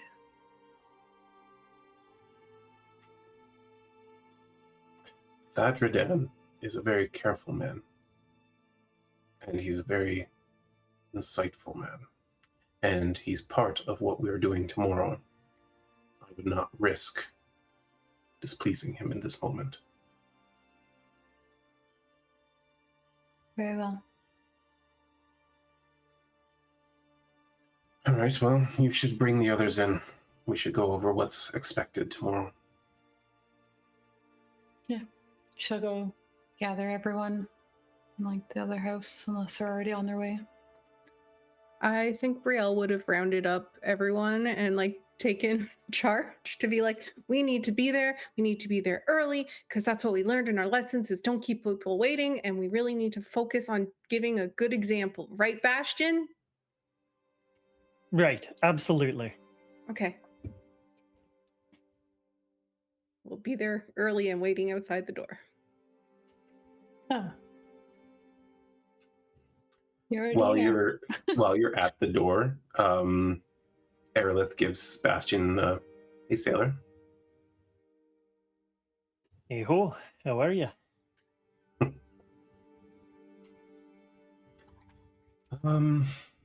Enjoying the stories I'm hearing about what happened in town today. Ah, well, I have a silver tongue, haven't you known? Yeah, I'll say. And as she's saying that, the door opens and she just straightens out. Wren is at the door, bringing it up and finding you all there. Oh, you're all here. We're ready to speak with you. She wants to go over the plans together. Okay. Head inside. Yeah, she gestures at the table before her for you all to take a seat. Wine is brought in and placed in front of each of you. There is food, like a spread of food on the center of this long table. And immediately after everyone is seen to, she gives a nod, and doors are all closed, and everyone is left except for you.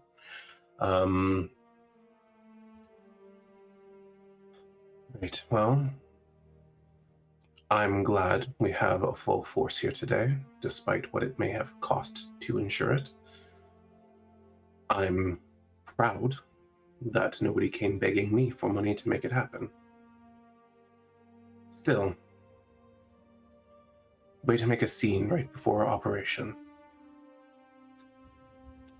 However, we haven't lost opportunity, so let's get to it. First of all, I appreciate you assisting with the situation in town. That was last night, I believe? Two nights? The day before. 2 days ago. And the fact that Evan's name was never mentioned to any authorities as being present. He has come here for sanctuary, and I have sponsored him for it. If people in the city believed that he was somehow connected to the fiendish attack, that sponsorship would be in jeopardy.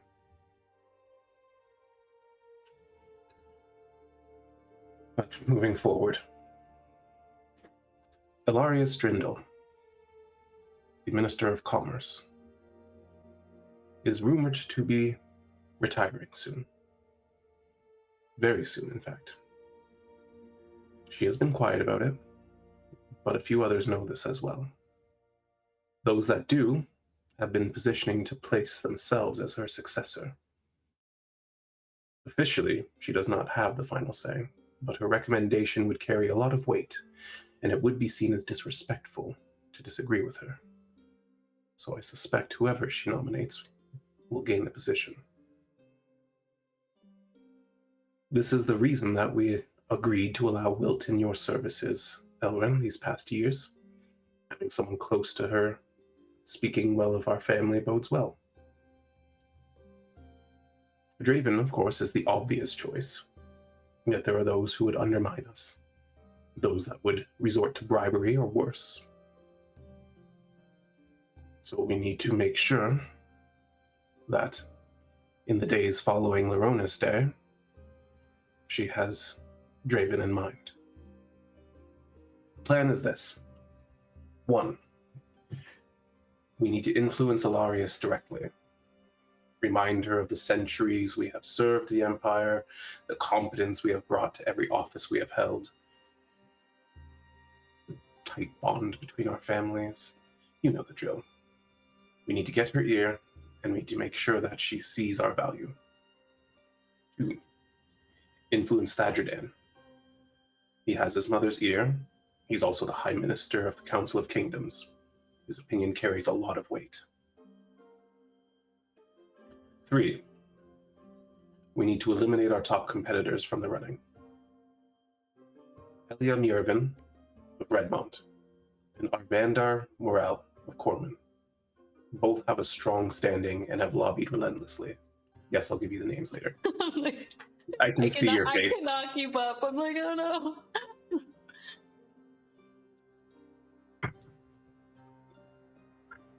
If anything can be brought to light about them that would put their claim into question, it should serve to remove them from the competition.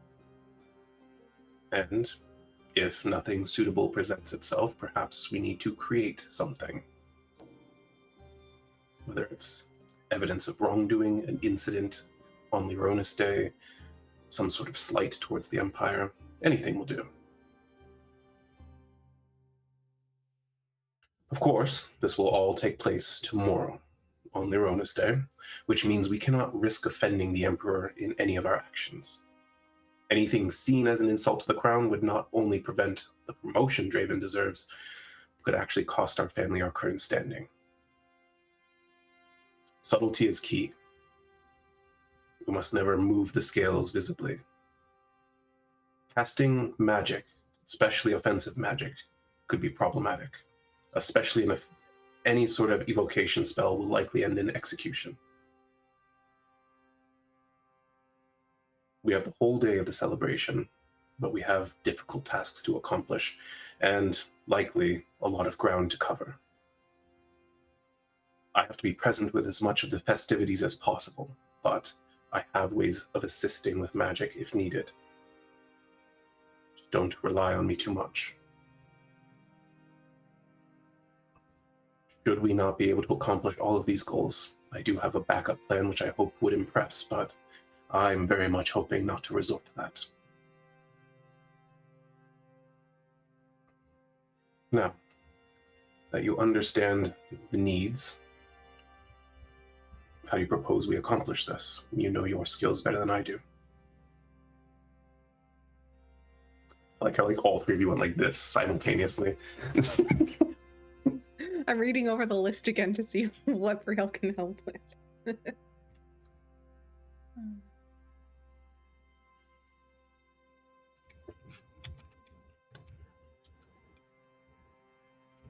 Well, if we need to overhear anything, most people don't pay attention to a spider or a fly. That would be useful. Right ear in the right place at the right time would certainly be effective. Though word of mouth is hardly evidence. We'd need to act afterwards. May be able to get us a direction to look for proof. Agreed. What was Brielle gonna say? She was gonna be like, I'm good at talking to people. Well, I'm good at talking to people in ways that they like tell me stuff and they feel comfortable around me. I think because I say weird things and then they just think that they can't. What does it matter telling me stuff? It's not going to go anywhere. So I could maybe try and get information that way, and then if not, I could make an incident. I'm pretty sure I could. What if You see a half smile twitch up into the corner of her mouth, and she's like, "Yes, I don't doubt an incident is well within your ability." what if we paired those ideas? If Brielle could get someone talking about their mind on a certain topic, and perhaps they do tell her some things, but when she leaves, Rhowan could be there in the aftermath of what they might not say directly to her. That could work. Get confidants talking about something, remove the unwanted element, and see what they discuss afterwards. I'm good at making people feel uncomfortable too, so that could help. I've noticed. She's just admitting her fault. She knows them. But we're going to make them into strengths. You are noting that her responses are a little bit less pointed than they used to be. Oh, yay. She likes It's almost me like she's like, oh, self-awareness. I appreciate that. now. I love that.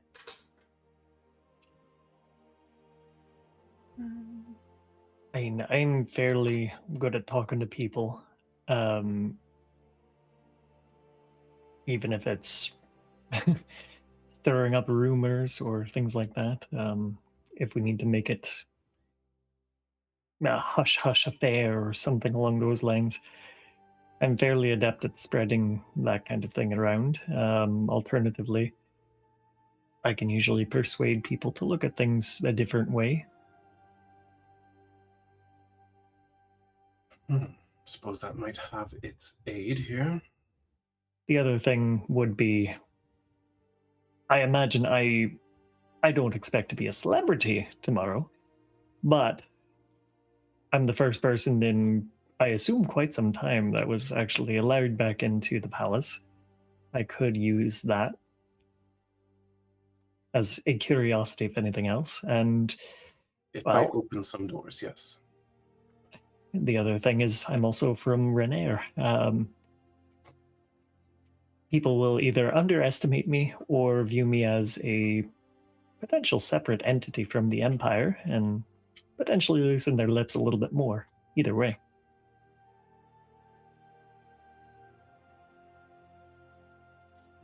right. Well, we have Scout and, well, we've got some politicians among us. Wren, are you or Elrin rather? Elrin, are you the only infiltrator in the group?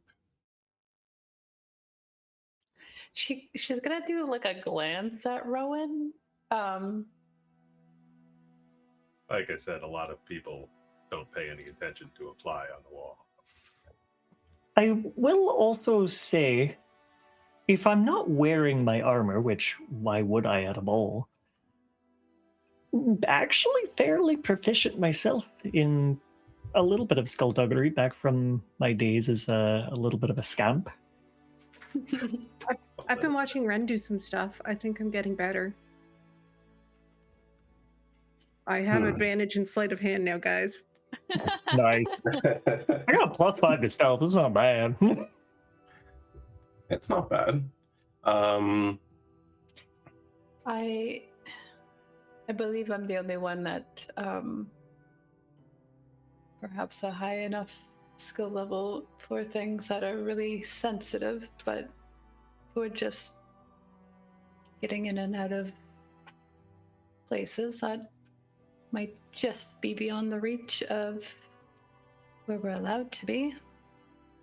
I know that Bastion has been known to talk his way out of things before. Couple times. All right. Well, we've got some skills we can use. I might see if Aerolith can be at our disposal as well.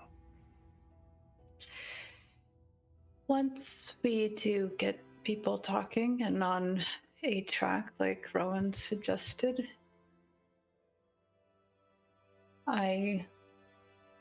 we do still have the option of creating what we need.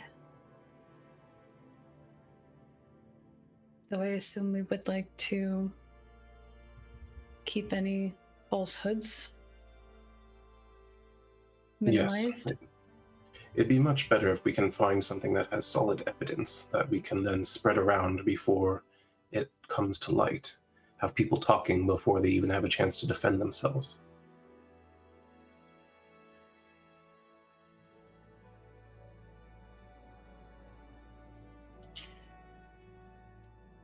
And what about this new connection that I've recently made? Is that one that we can call upon as an ear? Or is that something you would like to keep away from this matter? I wouldn't move hastily against the Inaris family. I have no qualms working with them, but as I understand it, Draybar always has a price in mind. It does seem to be his way. Who can blame him? The way he was brought up. He's got nothing coming his way, and he's got a long life to live. This is bringing it back a little bit. Do you know if any of them have any pets? I don't exactly keep a tally of the noblehood's pets, but I'm quite positive a number of them will. Usually something exotic. Well, I could talk to it. See if it's seen anything. It's interesting, actually. That might come in handy. Depending on the pet and where it's located. Yes. Beasts tend not to have nuanced understanding of things, but if you ask them direct questions, whether you've seen this or smelled that, they tend to recall. Comings and goings and opening of secret doorways or anything like that. Exactly. It is possible. All right, well, we'll look for opportunities to exploit that as well. We're just fully corrupting Rhowan now in the capital. He's into shopping and he's into espionage. Yep. He never had a problem with skullduggery. This darn empire corrupting the youth.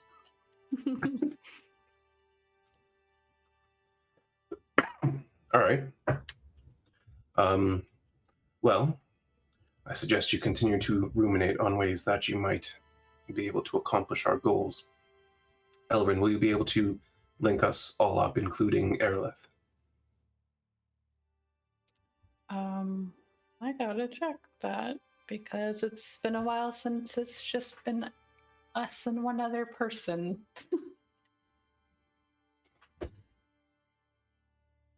God,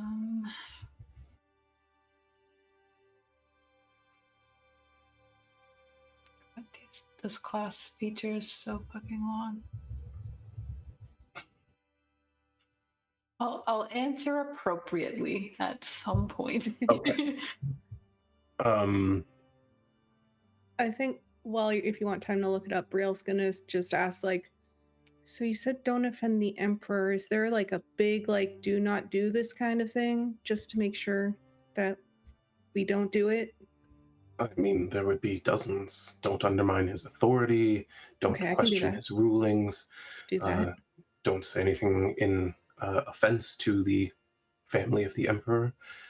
Okay. I mean, it's basic etiquette. You should have covered these things. I know. I just, if you're on the inside and you know something that like maybe his dog died, so don't mention his dog, or like maybe he really hates the color purple, so don't wear purple. You know what I mean? Like the weird small stuff. That's actually a fair point. You probably shouldn't wear purple, given that that is the color generally set aside for the Empress, though I understand Her Majesty Unconquered will be wearing silver tomorrow. Also, Wren is I'm going to have to talk to the guy about my dress, because it was going to be purple. Okay, good to know.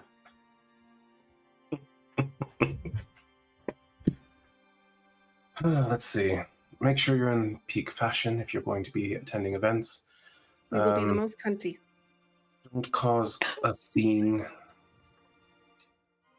If a scene is to be had, she just skipped over it. Yeah, she's real purely serious too. If a scene is to be had, you want the attention on someone else, not on yourself. Okay. So once more, subtlety. If you manage to break a law or do anything uncouth, I feel like I shouldn't have to explain these things. Should any bodily functions happen in front of the Emperor, that would be grounds for removal. Yeah, we learned that in etiquette. Don't worry. And again, magic is... Don't cast anything if the Emperor or Empress is in view. It's not that they're against it, it's that the Radiant Guard will assume ill intent. I Of can course, do that. that makes sense. Oh, and absolutely no weapons under any circumstances. Okay. To be honest, my dress, I wouldn't be able to hide it anyway, so. Probably for the best.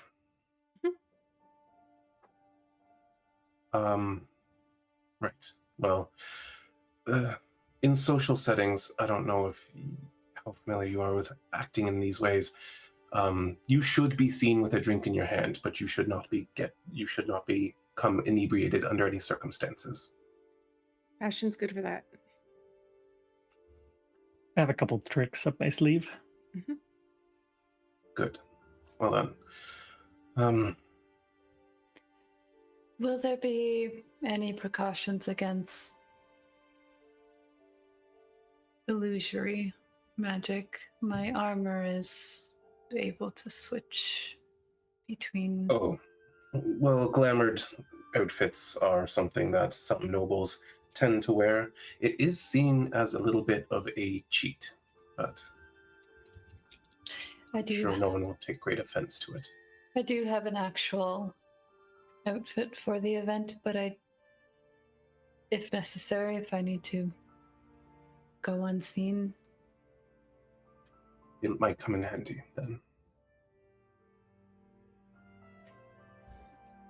Could it be useful to pretend like somebody is a little bit of a lush when truly they aren't? You're suggesting we make someone appear to be an overdrinker. Good work. Or goad someone into doing it, as we have two of us have the ability to remove inebriation. It could be beneficial. I mean, you never know what they might do while they're drunk. They might cause a scene. You might get more information from them. Who's to say? That's my thought. All right. So long as I can get myself out of trouble, could be an option. They can become an unreliable narrator if you're the only other one there. Very true. That said, are there any nobles in particular that tend to enjoy drinks a little bit more? Oh, many, but with regards to our plan, well, Tormund Talmir is, he's been known to overindulge from time to time. Perfect. Good to know. Of course, there are also rumors of affairs, but I don't see how we'd prove that at Lirona's Day. Oh, I wouldn't put that past us. That would be a scandal. I'd say, if you could convince him to do so in public with his wife present. Might be a fun challenge. Sounds like that might take a bit of doing. Do we know his preferences? Probably you. Ha! Would you look at that? And it's very convenient. Mm-hmm. Well, of course, they're only rumors. Of course. They're Rumors, abundant. though. Rumors have a weight. They've had a number of masters of their house suddenly depart. I think I can work with that one, potentially. That might be my target. Well, that sounds promising.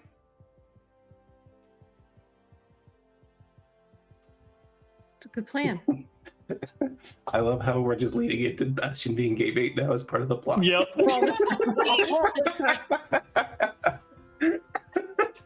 Hey, if it works, it works. You get the job done. Yup. Can you also make Duskrin into Bastion, then Wren can be Bastion and go and flirt with There you that go. person? Oh my god.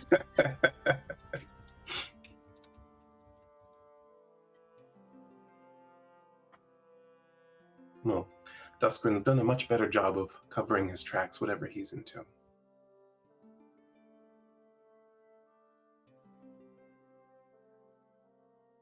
Probably demonic sacrifice or something like that. We'll find out. No, if it was that, unfortunately, Evan would have found it for me. Oh, true. Will Evan be there? I guess he's kind of on the down low right now. He's neither nobility nor does he like to gather in large crowds. It is a bit risky. That's fair. Oh god. Freaking devil incursion in the middle of a party with the Empress and Emperor. Ugh. What is the current relationship between these two families who are gunning for father's position? Oh, they're terribly at each other's throats. Perfect. Looking to stir up conflict, then. I think perhaps we can work the angle that they might want reason for things to come to light about each other as well. Well, if you play a measured hand at that, we could have them mutually destroy each other and keep our hand off the scale completely.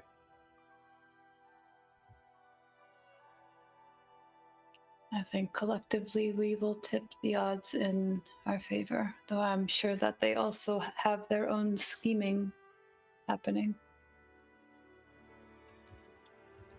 That does concern me, though. Other than you, Elren, House Dolores really has no secrets that we're worried about. Should I keep my presence to a minimum? Or will that I think cause it's talk? good that you're seen. If we hide from the rumors, then that gives them something to grab hold of.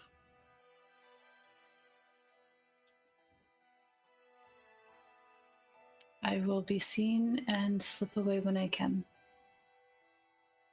Good.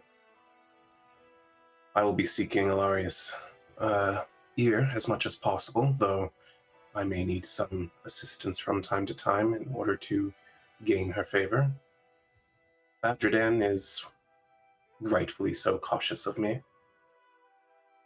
but perhaps if you please him with whatever it is he's assigned you.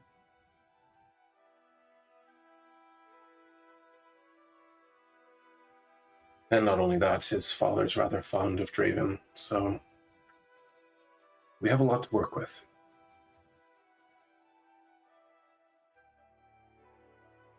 Then it should be easy. You are very clearly new to the Empire. Nothing here is easy. I believe in us. Well, I'm at least convinced you're up to the task.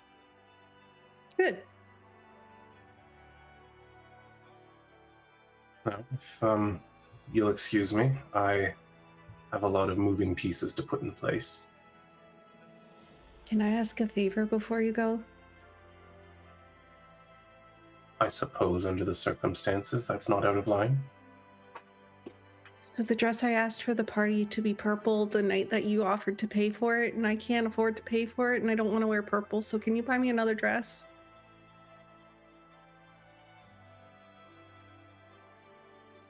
Come with me. Okay. She leads Brielle upstairs, down a hall, into a grand bedroom, and opens up a closet that's about 20 feet wide and 60 feet long. Brielle is so wide-eyed. These all yours? Yes. And despite your difference in physique, not an insult, by the way, there is some magic stitching at work in all of my dresses, should I ever fluctuate in size. I doubt that happens. She's trying so hard to flatter this woman. I feel like with her mom. No, I feel like living with her mom and her dad is always the one that's like, you look beautiful no matter what, honey. Like, he picks his words. He's like, and so she's learned that, where she's like, you look beautiful no matter what. Make a persuasion check. Okay.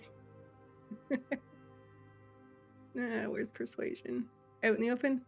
Yes. That's good. Oh my god. I'm so pulled it off. persuasive.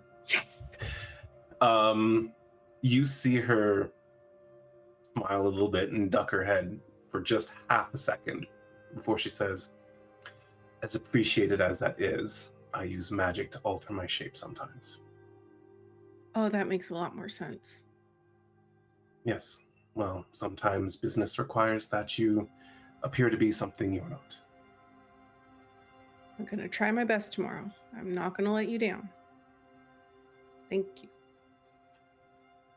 If you want my advice, she walks you a good 16, 17 feet in and then pulls two aside, and there is a very sleek green evening gown.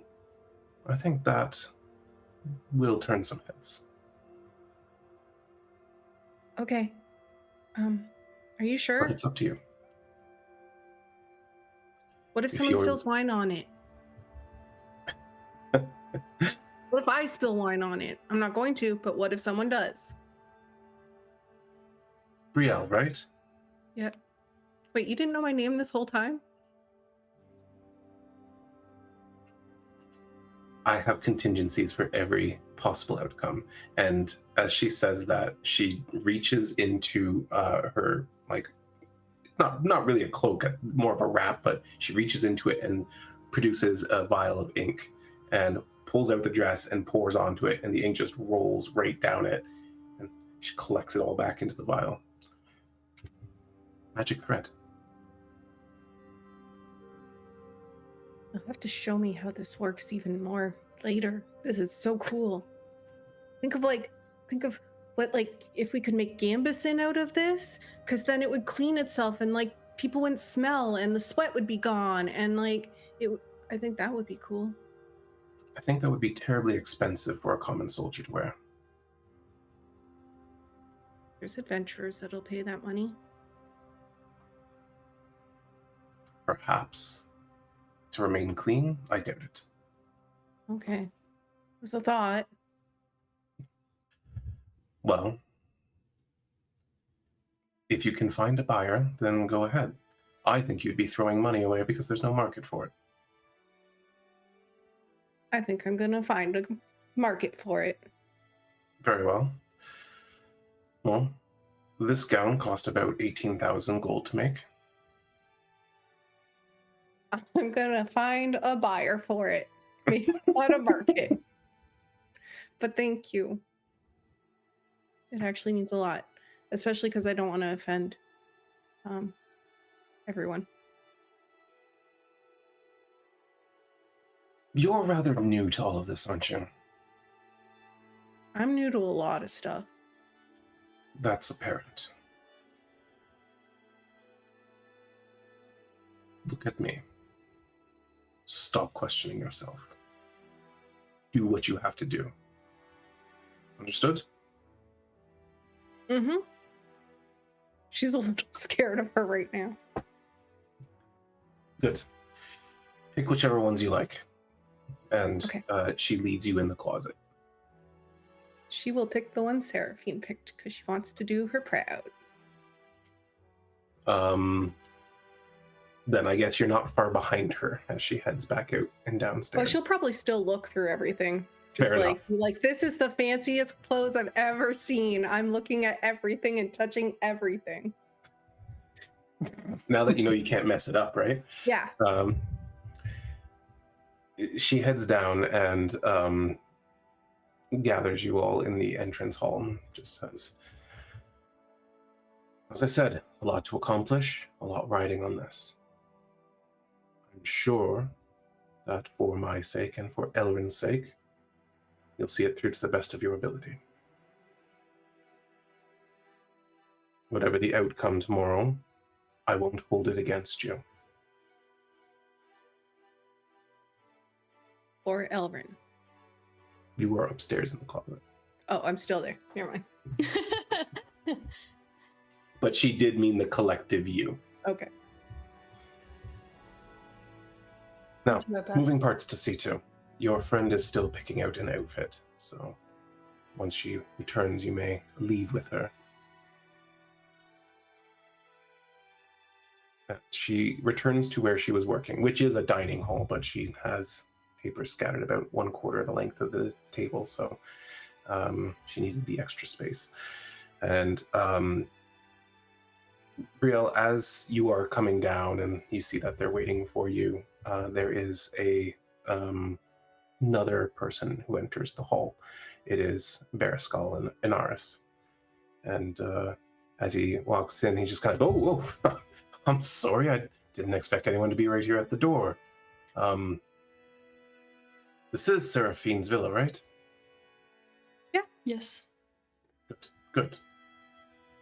Right. Well, good day to you. And like he just kind of moves around all of you and heads into the other room and sits at the table with her, and they start talking in a hushed tone.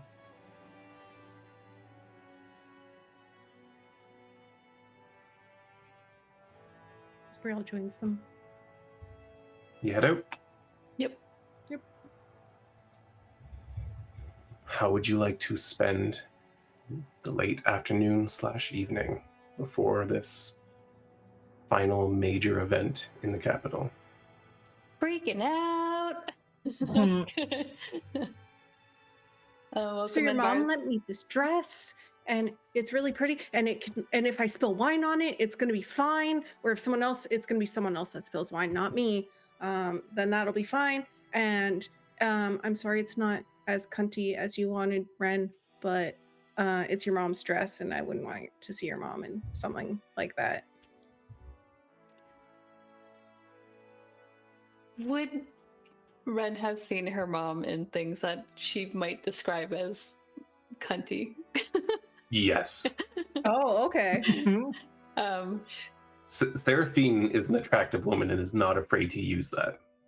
Yeah, and you said people are very fashionable here and stay up to date, Yes. right? Yeah. Okay. Yeah, even this, I mean, it's very form-fitting and very tight all the way down to like the upper thigh. And it has sort of the boob window thing going on. So it's not uncunty. But it's not as severe. Perfect. It's cuntish. I think she'll be more comfortable in it at least. She goes, she's where I learned that from. So I'll still be cunty? I think so. Okay. At least if What you a do my time hair to that way. Around right as people come into the prairie. Yeah. Yep. We're talking about fashion, and I may have taught Brielle a bad word.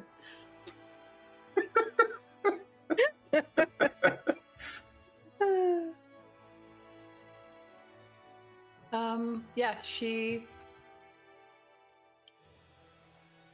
I assume like we go back to the villa for the night. Like, is anyone else doing anything? No. Okay. I think just It planning. is still like mid to late afternoon. You've got time if there is other things you want to do. I think. Oh, go ahead. There you go. Bastion would follow up with the master of the house to see if he did have a chance, now that he's back, to find any potential people that would come on as a quartermaster. Oh, yes. That's a good call. Anything else anyone else is doing, or is it like we're going to the villa now? Brielle would ask Wren if she thinks it's a smart idea for them to get a second bag of holding based on like last time the Wyverns grew, they pretty much filled their whole bag with meat. So, and then she's also thinking based on Bastion's letter that he wants to start bringing stuff back for the Empire, we're going to be needing more space to bring said items. That's true. Yeah.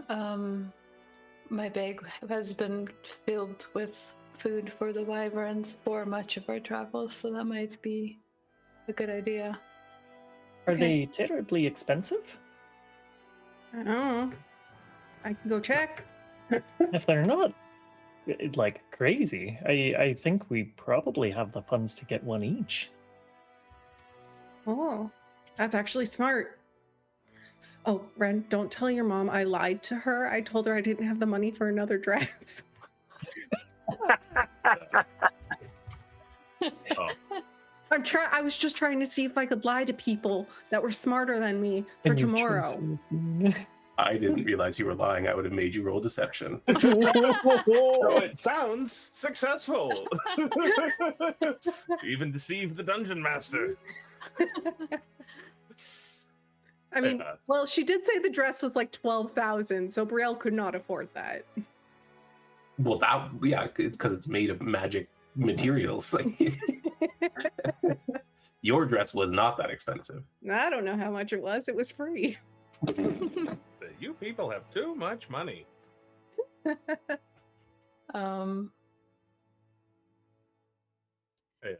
Appreciate the growth, Brielle.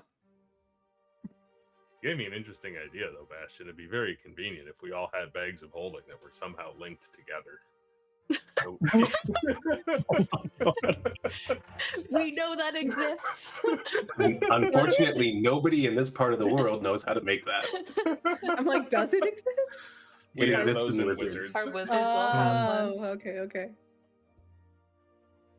That would come in handy as fuck, though. But you Yeah. would have to do some traveling to get one. Yeah. Or potentially, like, maybe a little hole that we could pass things like a scroll through. No.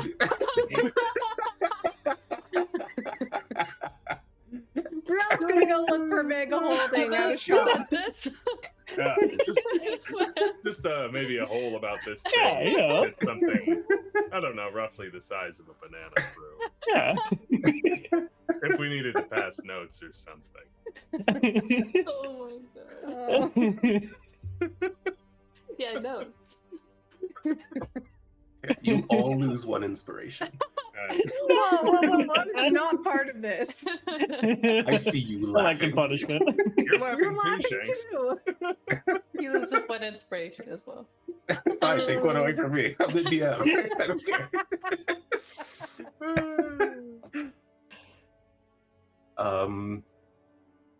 All right. Did you want to stop in with the master of the house first so that you might know about quartermasters before you go into the Oh, house? sure, yeah. Yeah, well, you return to the villa and he is there as always. Make your approach. It's been a couple days, clearly, that I haven't been able to follow up, but I was just curious. I know I gave you a little bit of a task that's kind of out of what you would normally have to do. Have you by any chance found anybody who would be interested in the role of quartermaster? Well, actually, yes. I have a couple of names of people that might be interested and have certain talents and aren't afraid of, the adventuring life. The first one that came up was Merrick Stone. He's known to be something of a firm quartermaster, keeps people in line, doesn't put up with bullshit. And, he's been on ships for the last 50, 60 years, so he certainly knows what he's doing.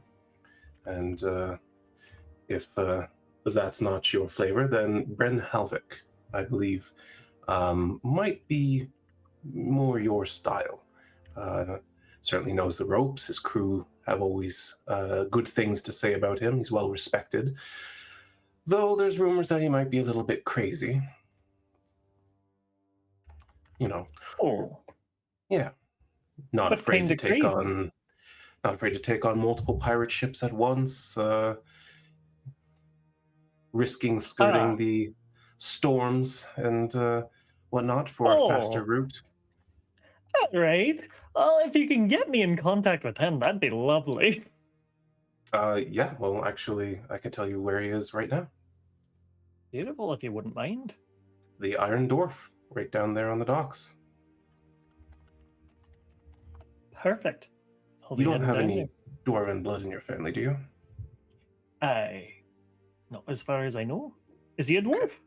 No. The sign for the Iron Dwarf is rather derogatory. Oh, right. Huh.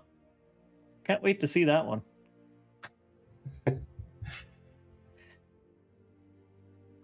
Well, if I was searching for more, that's why I hadn't approached you yet. Well, that and banishment and all that.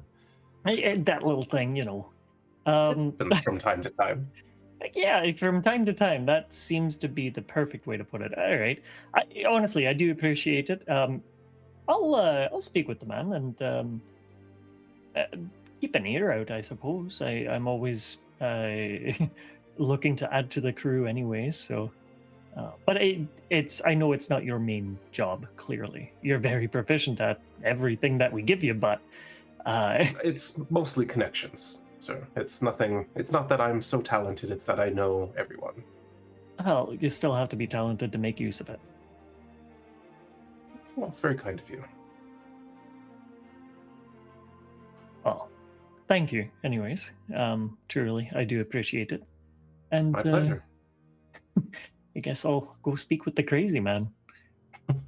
I thought you might. I'm that easy to read. I've heard the rumors, sir.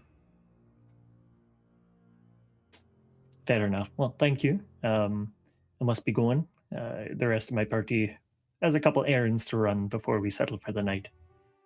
Good luck. Thank you. I'll take his leave. All right. You guys head into town. Are you headed towards the Golden Aegis for your bags of holding, or are you looking for somewhere else?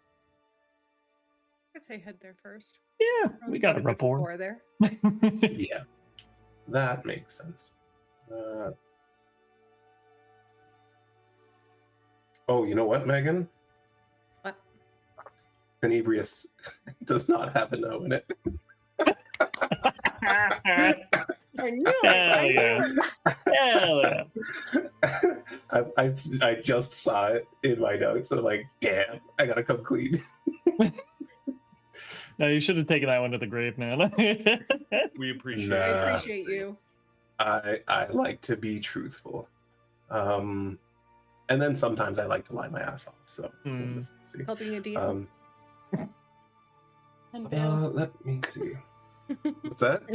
Fail. She said it's called being a DM, and then I said and Vale. Yeah, and And Kane, Kane. and more or less every character. Altair. Yeah. I love Holy lying. grail. Anyway, You're always Um, our special little guy. I don't know. I don't get That's it. true. I'm like, this is literally the worst person in the world. I just love him so much. That's you. We're damn Anyway. bitch. It's fine.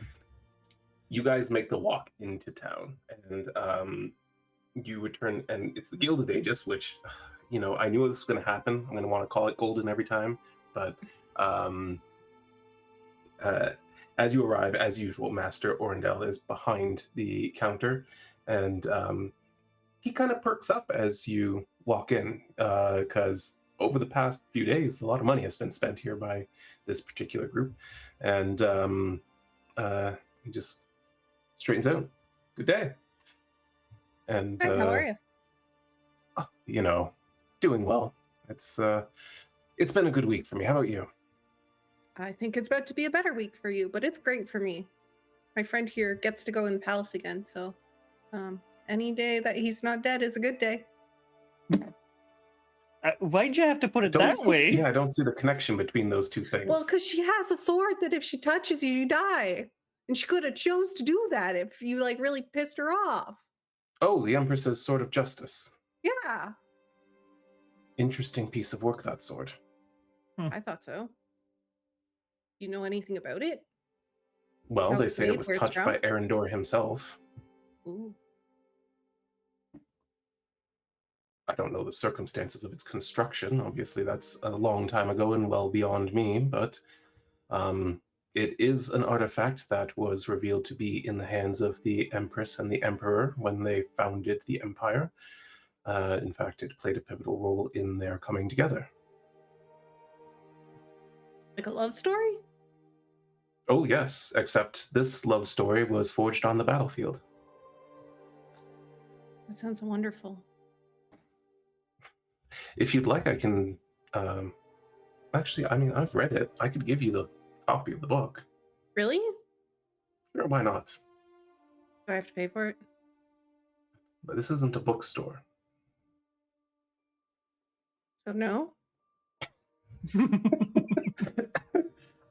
From behind you, you hear a fit of laughter break out.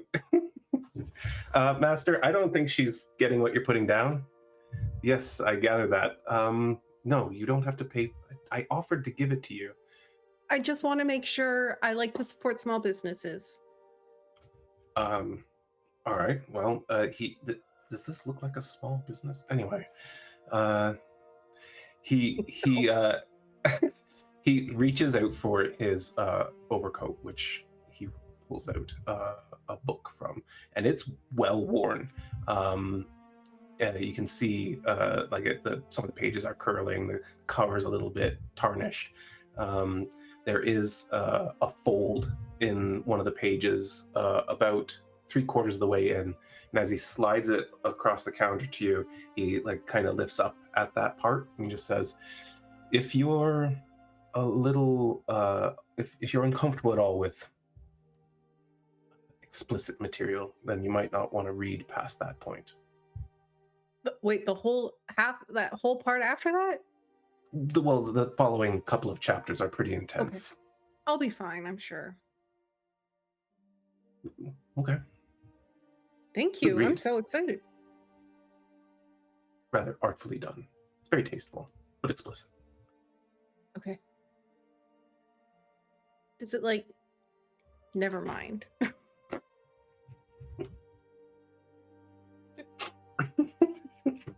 So, do you sell bag of holdings? Oh, Lethred. And she goes, oh yeah, come over here. And leads you around the weapon racks and comes around to a big chest and opens it up. And in there are dozens of them. How much are they? How many are you going to buy? I want one. 3? 3? 3. Mm, $4.50 each? Oh, that's not too bad. I can do that. Sure. Okay. She starts digging into them. She's like, do you want a particular color? Red. No, blue. Blue. You sure? Yes. I really like the aesthetic that I have of this bag that I've already got. You have one that's kind of like this. What is the bag like that he has? It's like a knit sort of like Crochet bag. yeah, and it's colorful, but like kind of muted colors like green and blue Earth and tones yeah. and natural dyes. They're all mostly like a primary color and trim. But she Maybe has a. Good. I'll just put it inside of this other bag. Oh, there you go. Oh, by the way, never ever put them No. inside each other. No. Good call. Actually, can I have 2? You're not planning to put them inside each other, are you? No. My parents are moving, so it might help. Oh, them. yeah. Okay, as long as you're sure, because that will cause you problems. I wouldn't do that. Okay. But how big of an incident are we talking about? It's gonna be bad. You might stop existing. Brielle does it Oh. accidentally, not thinking, gotta grab your stuff. Oh no. Oh, can't forget my parents' bag. Okay. Just out of take- curiosity. Oh, sorry. Go ahead. That's it. She You just said finish up she's yours. taking 2. Oh, perfect. Do you have anything similar to a bag of holding, but like larger? What do you mean by larger? Like holds more? Well, that would be a Master Oberyn question. No, not Oberyn. I had a hot prince in my head instead of the shopkeeper. Like, wait a minute. Oh, wait. He's been in my head since last Tuesday. Okay, leave me alone. Is that it? It's okay. I got Jorf on the mind, so. You really should clean it off.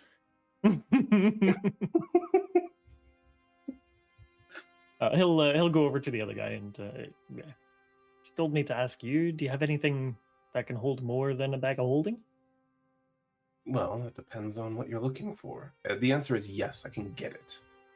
We don't have anything like that in the shop, but I do have a storehouse that is rather secure.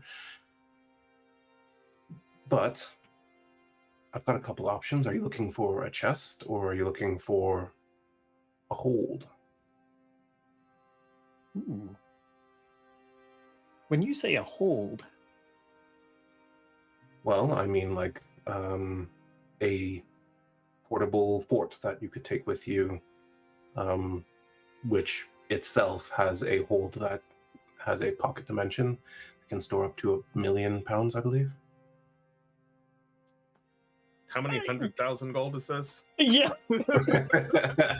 yeah. Bastion's eyes are lighting up, but he's probably like, he'll just have a moment of being like, all right, how much out of my price range is that? Considering you couldn't afford the Staff of Power, Okay, good enough. You don't even have to say it. Right. Maybe I'll That's stick with the floor bag money. of holding. That might be a little bit too spicy for all of us. Yeah, I think I'll probably stick with the bag of holding. All right. Well, that's a good choice. If you do want a chest of holding, they do store significantly more, has a wider opening, and I mean, Might be good for storage on your ship. very good for a ship. No weight. Ooh, that might be handy. That's if a high sentry would know that. I'm assuming not as portable as a bag of holding. Yeah, don't worry about it. It is bigger, obviously. They wanted more storage. That's what you're going to get. But remarkably light, magic materials, living wood and mithril, and it's well, I could do 4,000 for it. Sold. I'll buy one. All right. All has gone through so much money today, guys. Oh my god. It'll be Is interesting. she buying it for when- her parents' thing though? No, she's buying it for Bastion's ship. She's investing in the ship. Right. Okay. We're stressing Greg out so much with our niceness because his ultimate goal with Bastion is to just completely betray us later. yeah. Yeah. Yeah, he's really feeling like an asshole now. Yeah. Your friends have spent 14,000 gold on you today. I'm aware. I am aware. All right. Well, I guess I'll just buy the bag of holding myself then. And thank you, Brielle, for this. Oh, no problem. It's for the ship. You can put it on the Wren if you want. We're so naming it that now after this. I Pretty think much that's has to. a perfect place for it on the Bren. That might be awkward considering he's trying to hire a quartermaster named Bren. It was named Wren first. He's like, oh, this is my ship, the Bren. It's perfect. It's meant to be. This will cause a rivalry between Wren, Brielle, and Bren, so it's Yup. fine. Ship was named after Bastion will us. get his joy again. Oh my god. And then he'll push it too far and he'll quit. Now, how much do these ones hold? 100,000 pounds. Perfect. That's a significant upgrade to your cargo capacity. I Captain. would say so. I'm honestly tempted to buy a second one for the other ship. It was a wise investment. I would say so. Very wise. You know what? If you do have to, I'll buy another one for the other ship. It'll pay itself off in a couple trips, probably. I actually have several, so that's fine with me. Perfect. I'll buy one as well. You said 4,500? Those were 4,000. 4,000. Okay. The bags of holding were 450. 450. All right. Perfect. Beautiful. I will take it. All right, actually, no, if you're going to buy 2 of those, why don't I just throw in the bags of holding? And then you hear from behind you, Lethrin, hey, I'll still pay you your commission. Mighty kind of you. It's not every day that people come in for a bag of holding and spend 8 grand on items that don't move that fast.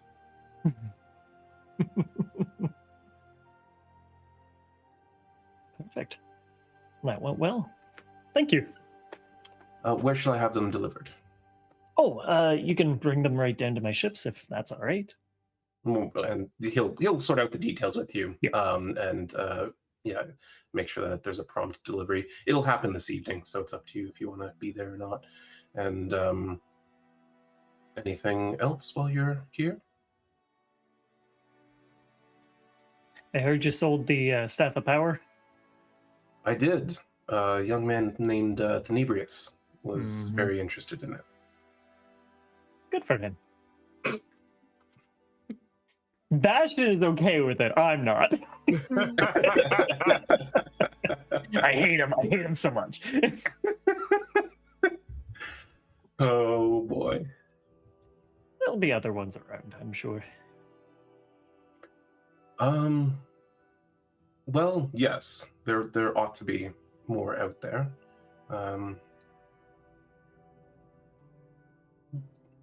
If I were you, I'd be asking around the academies.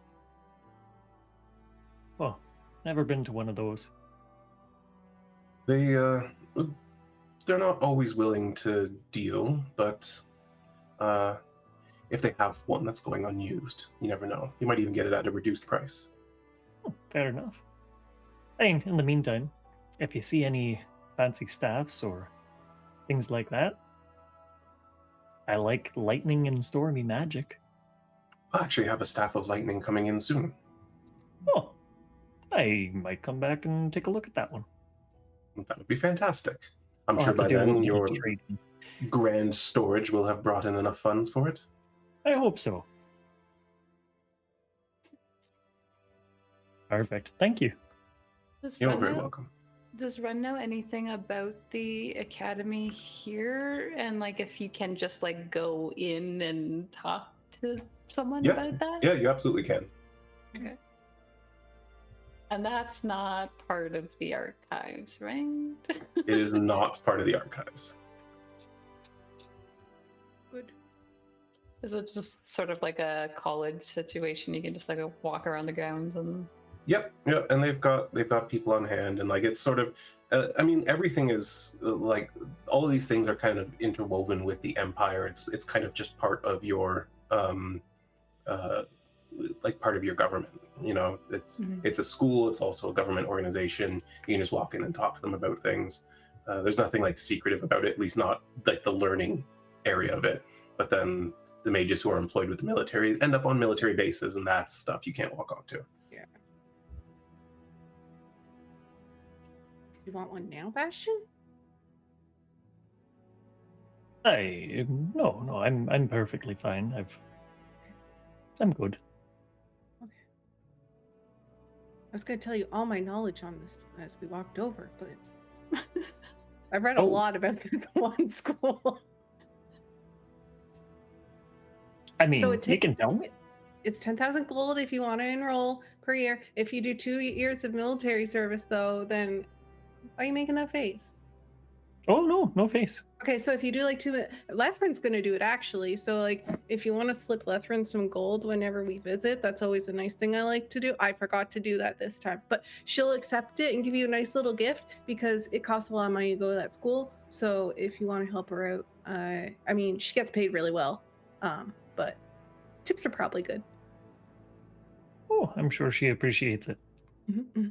You're And kind it's heart. one of the top 3 schools if you want to learn magic, and it's here in the capital. That's all I got. I wasn't really feeling reading today. That's fair. Short and sweet, though. Mhm. To the point. I like it. Yep. And they have staff mages for discount. Potentially. Staff mages? What am I saying? Yeah, I Don't was worry, wondering. I'm I like, knew what? what you meant. Yeah, if you want to hire one of the mages that they have on staff, Yeah, they're much staff. more Yeah, affordable. It's like when you go to the medical university to get your dental work done. American things.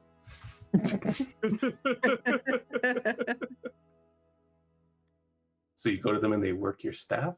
Yeah. It's very popular. Is there anything else anyone wants to accomplish this evening? I wouldn't mind going to the Iron Dwarf. We will get into that then.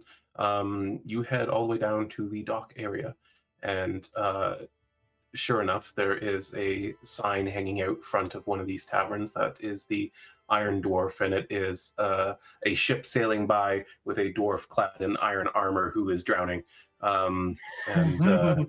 We've seen that. You absolutely have. We Yeah. caused that. As has the owner of this tavern. They started it. That he would tell you the same thing.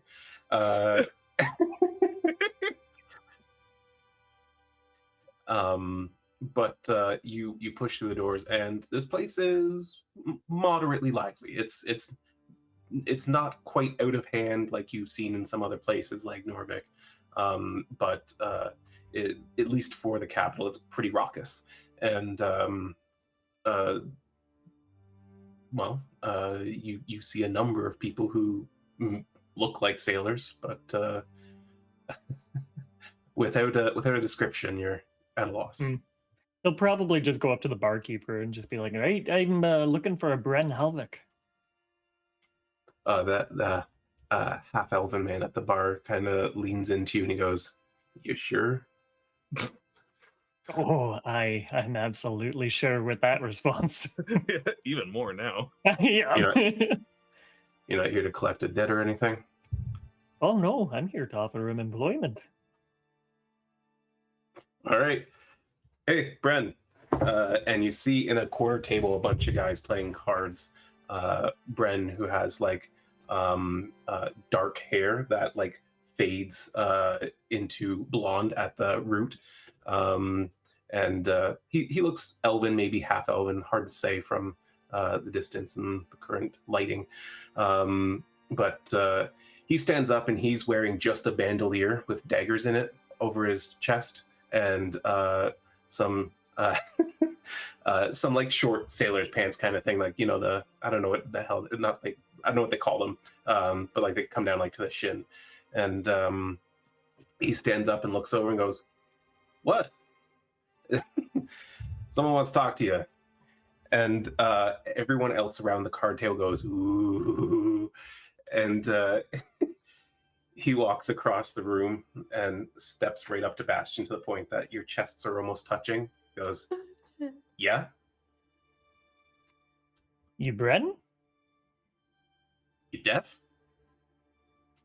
You stupid? You want to go?"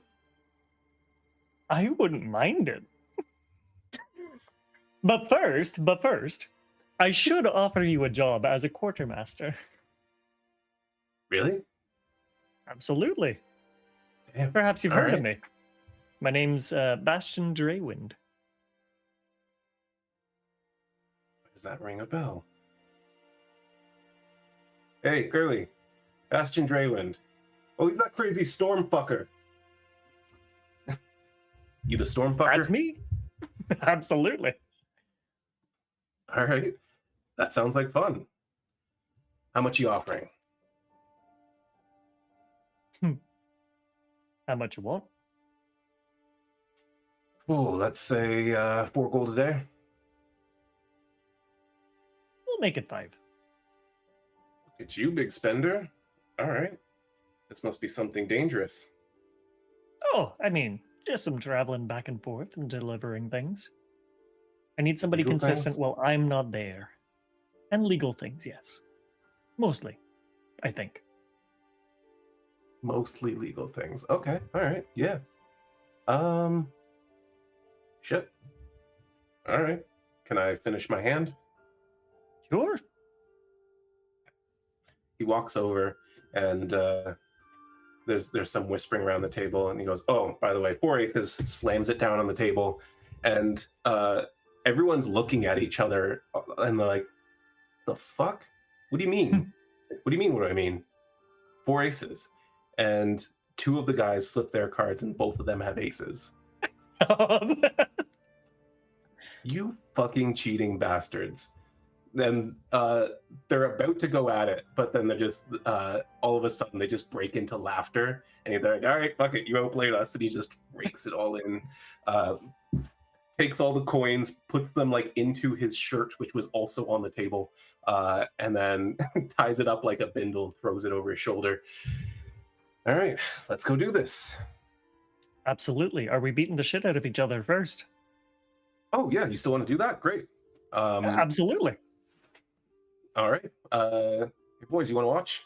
And Can I be clear on something? Are we all here for this? Yep. Okay, Yeah. one Wren is not Elrin going into this place. Yeah, good idea. 2, she's placing a bet now. If anyone else wants to place a bet I as want this to is place starting to happen. Yeah, you can definitely place a bet. Likelihood of Bastion getting arrested for fighting. Oh god. Would they have covered that in Shouldn't we be doing FAQ this class? kind of stuff? Yeah. We need to think. It's We need to think consensual. better about what our actions are. And Watch him get arrested have tonight. And now he's consequences. can't get into the palace again. That's why Brielle is True. saying this. She's like, we need to think about consequences. It's all right. Right, We got another Wren. 25 grand, eh? How do you feel about perhaps an arm wrestle instead? I know, not quite as fun. We'll. Why The don't- boys were looking for a fight. You got them all riled up. You wanna pull I'm back so now? sorry. Okay.